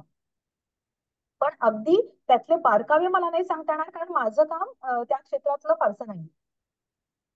बरोबर आहे मॅडम. मात्र तरी सुद्धा तुम्ही अतिशय चांगल्या पद्धतीने माहिती सांगितली की त्याचा उपयोग कसा केला जात असणार आहे. उमेश सरांनी प्रश्न विचारलाय की मुंग्यांच्या एकूण किती जाती किंवा प्रकार आहेत? जगभरात मुंग्यांच्या साधारण 15,700 वगैरे अशा आसपास जाती आहेत की ज्या आपल्याला माहिती आहेत, हा म्हणजे ज्या शोधून काढल्या आहेत त्या. त्याच्या पलीकडे अशा कित्येक हजारो जाती अजून असतील की ज्या आपल्याला माहिती नाही. पण ऍज ऑफ नाऊ 15,000 तरी नक्की मुंग्यांच्या जाती आपल्याला माहिती आहेत. शेवटचे 2-4 प्रश्न जरी म्हणालो तरी सुद्धा आता अगदी शेवटचे 2च घेऊयात, कारण मॅडमला सुद्धा इतर काम आहे आणि त्या कारणामुळे खरं तर मॅडमचे आभार मानायला हवेत. आणि मॅडमला हे लक्षात आलं असेल की एवढा सुंदर विषय झाल्यामुळे आणि एवढ्या तुम्ही चांगल्या पद्धतीने घेतल्यामुळेच खरं तर लोकांच्या मध्ये उत्सुकता निर्माण झाली आहे, सर्व माझ्या पर्यावरणप्रेमी मित्र आणि मैत्रिणीमध्ये. पुढचा प्रश्न विचारला गेलेला आहे वेदिका यांनी की मुंग्या मध खातात का? खातात ना. मुंग्या मध खातात, म्हणजे काही मुंग्यांच्या जाती फक्त मध खाऊन राहतात आणि काही मुंग्यांच्या जाती किडे खातात, काही मुंग्या कुजलेले प्राणी खातात, काही मुंग्या बिया खातात. सो मुंग्यांच्या जातीप्रमाणे खाण्याचे चॉईसेस बदलतात, पण फक्त मधावरती पण जगणाऱ्या मुंग्या आहेत. शिरीष भिलवडकर यांनी प्रश्न विचारला की मुंग्या फक्त उन्हाळ्यातच बाहेर पडतात का? असं नाही, मुंग्या वर्षभर ऍक्टिव्ह असतात आणि उन्हाळ्यात त्या आपल्याला जास्त दिसतात कारण पाण्याची गरज जास्त वाढते किंवा खाण्याची गरज त्यांची जास्त वाढते. तर त्याच्यामुळे जास्त करून आपल्याला उन्हाळ्यात मुंग्या बाहेर पडताना दिसतात. पण असं असं काही नाही की थ्रू आउट द इयर मुंग्या ऍक्टिव्ह असतात. बरोबर आहे. डॉक्टर बागदने यांनी प्रश्न विचारलाय की is it true that male ants die after mating? हो. नर मुंग्या मरून जातात, कारण तसा त्यांचा विशेष काही रोल नसतो. म्हणजे लिटरली नर मुंग्या जेव्हा त्यांच्या म्हणजे जेव्हा अडल्ट मुंग्या म्हणून बाहेर पडतात आणि मीटिंग फ्लाईट होते त्यांची, तर तेव्हा त्यांचं तसं काम झालेलं असतं आणि त्याच्यामुळे मीटिंग झाल्यानंतर नर मुंग्या मरून जातात. त्यांचं तसं नेस्ट मध्ये मग काहीच काम उरत नाही. अगदी बरोबर आहे. सर्व पार्टिसिपंट्सला परत एकदा सूचना आहे की आजच्या लेक्चरच्या संदर्भातली फीडबॅक फॉर्मची लिंक मी चॅट बॉक्समध्ये शेअर केलेली आहे. ती लिंक नक्की भरा आणि ज्या पार्टिसिपंट्सला सर्टिफिकेट हवे तर त्यांनी सुद्धा ती फीडबॅक लिंकची भरणं सबमिट करणं खूप जास्त गरजेचं आहे, जेणेकरून तुम्हाला तुमच्या ईमेलवर ई सर्टिफिकेट मिळेल. यानंतर शेवटचा एक प्रश्न आपण लाईव्ह घेऊयात. तर त्याच्यामुळे तुमच्यापैकी कोणत्याही पार्टिसिपंट्सने ज्यांना प्रश्न विचारायचे आहेत तर त्यांनी स्वतःला अनम्यूट करा आणि मॅडमला डायरेक्टली प्रश्न विचारा.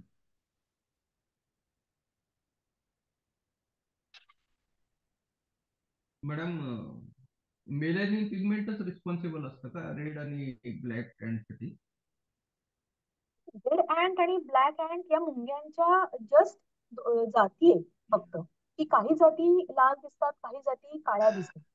तर त्याच्यामध्ये मेल आणि फिमेल अँट्सचा म्हणजे मला प्रश्न नाही कळला की नाही नाही, मेलॅनिन पिगमेंट जे असतं ना की अच्छा ते अच्छा, सॉरी सॉरी. कलरेशन साठी रिस्पॉन्सिबल असतं, तर तेच इथं पण ऍंट्सला पण लागू होतं का असं विचारायचं. हो अच्छा अच्छा, सॉरी हा, मी चुकीचं ऐकलं. हं, नाही, मला नक्की माहिती नाही. अच्छा. म्हणजे पिगमेंटेशन बद्दल मला एवढं माहिती नाही, कल्पना नाही. Hello madam. हा हॅलो. हा कोर्स 1 महिना 2 महिना असे डिप्लोमा वगैरे आहेत का? नाही, असं आता तरी नाहीये. पण ऍक्च्युली म्हणजे तुमच्यापैकी जर का बऱ्याच जणांना इंटरेस्ट असेल तर मुंग्यांची सर्वांगीण माहिती देणारा कोर्स नक्कीच आम्ही डिझाईन करू शकतो तुमच्यासाठी. ऑनलाईन असं मिळेल शिक्षण? हो हो, अगदी ऑनलाईन सुद्धा आम्ही घेऊ शकतो. इनफॅक्ट आम्ही सध्या एक इन्सेक्टचा ऑनलाईन कोर्स घेतोय, एक ते 1.5 महिन्याचा, की ज्याच्यामध्ये आम्ही सगळ्या म्हणजे जनरल इन्सेक्ट्स कसे असतात, त्यांची लाईफ हिस्ट्री कशी असते, कम्युनिकेशन कसं चालतं, हे सगळी माहिती देणारा आम्ही आता एक कोर्स घेतोय.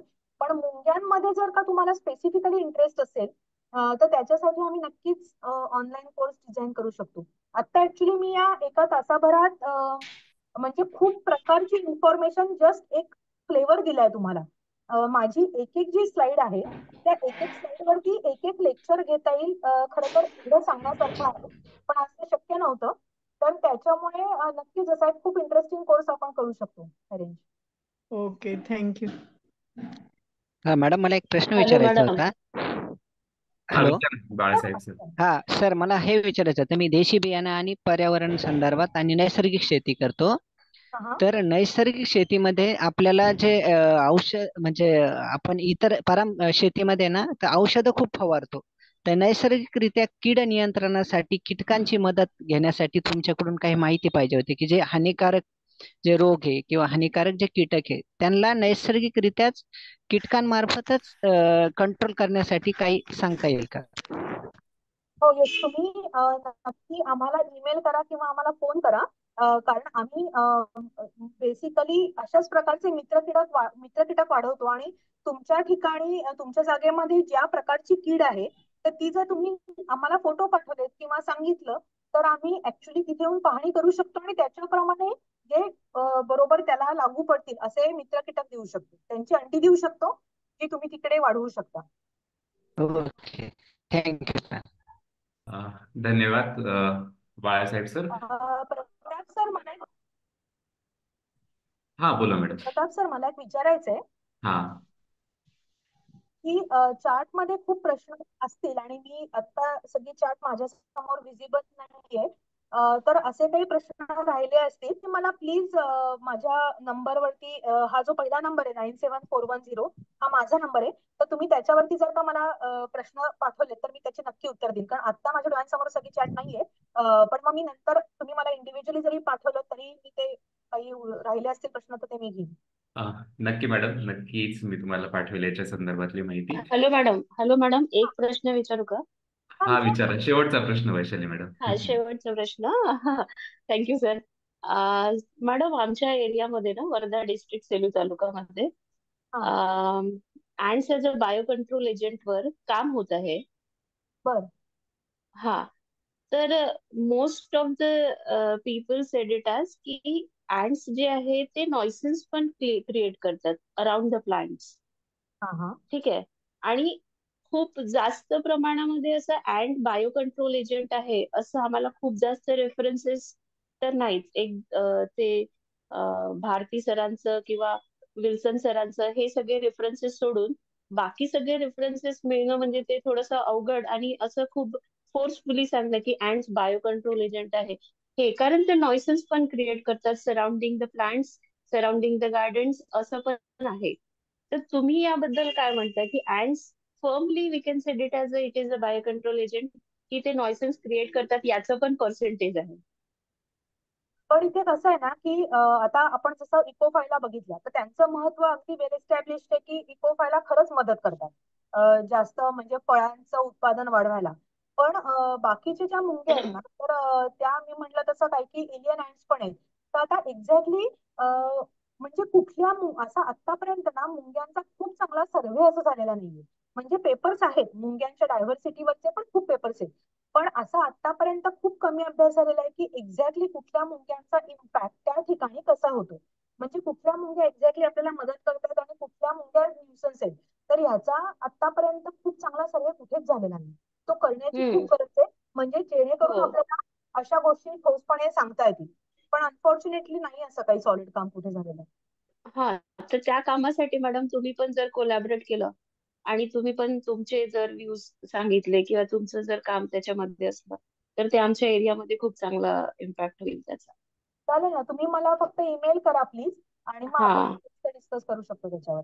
हो, माझ्या एरियामध्ये अँडची टेक्झॉनॉमी जे आहे त्याचं पेपर मी टाकलेलं आहे. भारती सरांनी त्याच्यात हेल्प केली होती. पण ते बायो कंट्रोल एजंटचं जे आहे ते माझे स्टुडंट्स करत आहेत. पण ते खूप जास्त फोर्सफुली आम्ही कोणत्या जर्नलमध्ये टाकू नाही शकत आहे कारण आम्हीच ते प्रॉपरली एक्सप्लेन नाही करू शकत. बरोबर आहे. पण कुठल्या मुंग्यांवरती ऑब्झर्वेशन काय कुठल्या मुंग्यांवरती काम करताय बायो कंट्रोल एजंट? आम्ही जनरल ऑब्झर्वेशन केलं मॅडम सेलू तालुक्यामध्ये. जे नॅचरली प्रेझेंट आहे आणि नॅचरली आम्हाला जर जसं दिसत आहे आम्ही पर्टिक्युलर ऍड्स नाही निवडले. अच्छा. हा जनरल. आता आम्हाला फक्त एक्सपेरिमेंटेशन करायचं आहे की आम्ही ते जनरल आणि नॅचरली बघितलं ते एक्सपेरिमेंटली पण होते काय फॉर द अच्छा. कन्फर्मेशन. हा बरोबर. ओके. हा तर त्याच्यासाठी आम्हाला अँड्स पण लागतील जे कुठून प्रोव्हाइड होतील. ओके. हा आणि एक्सपेरिमेंटचा प्रॉपर प्रोटोकॉल पण लागेल हा. जे आम्ही डिझाईन करतो आहे. ओके. हा ठीक आहे, तुम्ही ईमेल करा मला, मग आपल्याला बोलता येईल म्हणजे काय तुमच्या रिक्वायरमेंट्स आहेत तसं जास्त हो डिस्कस. मॅडम. ठीक आहे madam. Thank you madam. Thank you Vaishali madam, thank you Nutan madam. खूप चांगल्या पद्धतीने त्यांना सहकार्य करण्याचा प्रयत्न केल्याबद्दल आणि त्यानंतर पण तुम्ही याबद्दल अधिकाधिक सर्व प्रश्नांची उत्तरं देऊ शकालच याची मला पूर्णपणे खात्री आहे. मॅडमचा ईमेल आयडी आणि त्याचबरोबर प्रश्न आपण ऑलरेडी एवढा वेळ स्क्रीनवर ठेवलेला होता, तुम्ही सर्वांनी तो नोट डाऊन केलेला असेलच. त्याशिवाय सुद्धा जर मॅडमला काही प्रश्न विचारायचे असतील तर मॅडमशी डायरेक्टली कॉन्टॅक्ट करा, त्यांना ईमेल पाठवा किंवा माझ्याकडे सुद्धा जरी याच्या संदर्भातला प्रश्न विचारला तरी पण मी त्याचं उत्तर मॅडमकडून नक्की घेऊन देईन. तर सर्व पर्यावरण प्रेमी मित्र आणि मैत्रिणींचे खूप खूप आभार की रविवारचा दिवस हा आपला खरं तर वेगळ्या कामासाठी असलेला राखीव दिवस सुद्धा आपण 2 तास सलगपणे मुंग्यांच्या संदर्भातली माहिती घेण्यासाठी अतिशय चांगल्या पद्धतीने व्यतीत केलेलं आहे. सार्थक झालं आहे 2 तासाचं असं म्हटलं तरी पण हरकत नाही.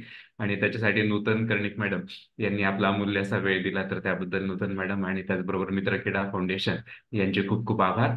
आजच्या या 53व्या निसर्गवान व्याख्यानमालेच्या लेक्चरसाठी आपल्या सर्व सहकारी संस्था म्हणजे सृष्टीज्ञान संस्था आणि सृष्टीज्ञान संस्थेची पूर्ण टीम, प्रशांत सर, तन्मय, त्याचबरोबर संगीता मॅडम, ज्योती मॅडम, कुणाल सर यांचे सर्वांचे खूप खूप आभार.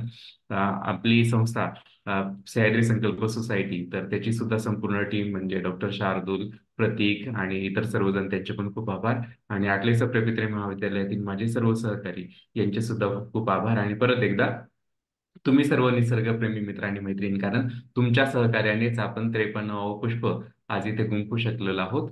पुन्हा भेटूयात येत्या महिन्यामध्ये एका रविवारी पुन्हा एकदा असाच चांगला विषय घेऊन. खरं तर नूतन मॅडमने सांगितल्याप्रमाणे हा विषय एवढा वास्ट आहे की एका एका लेक्चरवर एका एका स्लाइडवर सुद्धा आपण लेक्चर घेऊ शकतो, एवढी त्याच्या संदर्भातली विस्तृत माहिती आहे.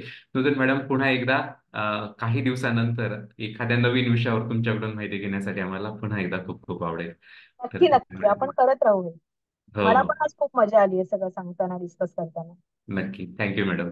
तर पुन्हा एकदा सर्वांचे आभार मानतो. जर कोणाचा उल्लेख करून घ्यायचा राहिला असेल अनावधानाने तर त्यांचे सुद्धा आभार मानतो आणि आजच्यासाठी आपण इथेच थांबूयात. पुन्हा भेटूयात पुढच्या महिन्यामध्ये नवीन उपयुक्त विषय घेऊन. धन्यवाद.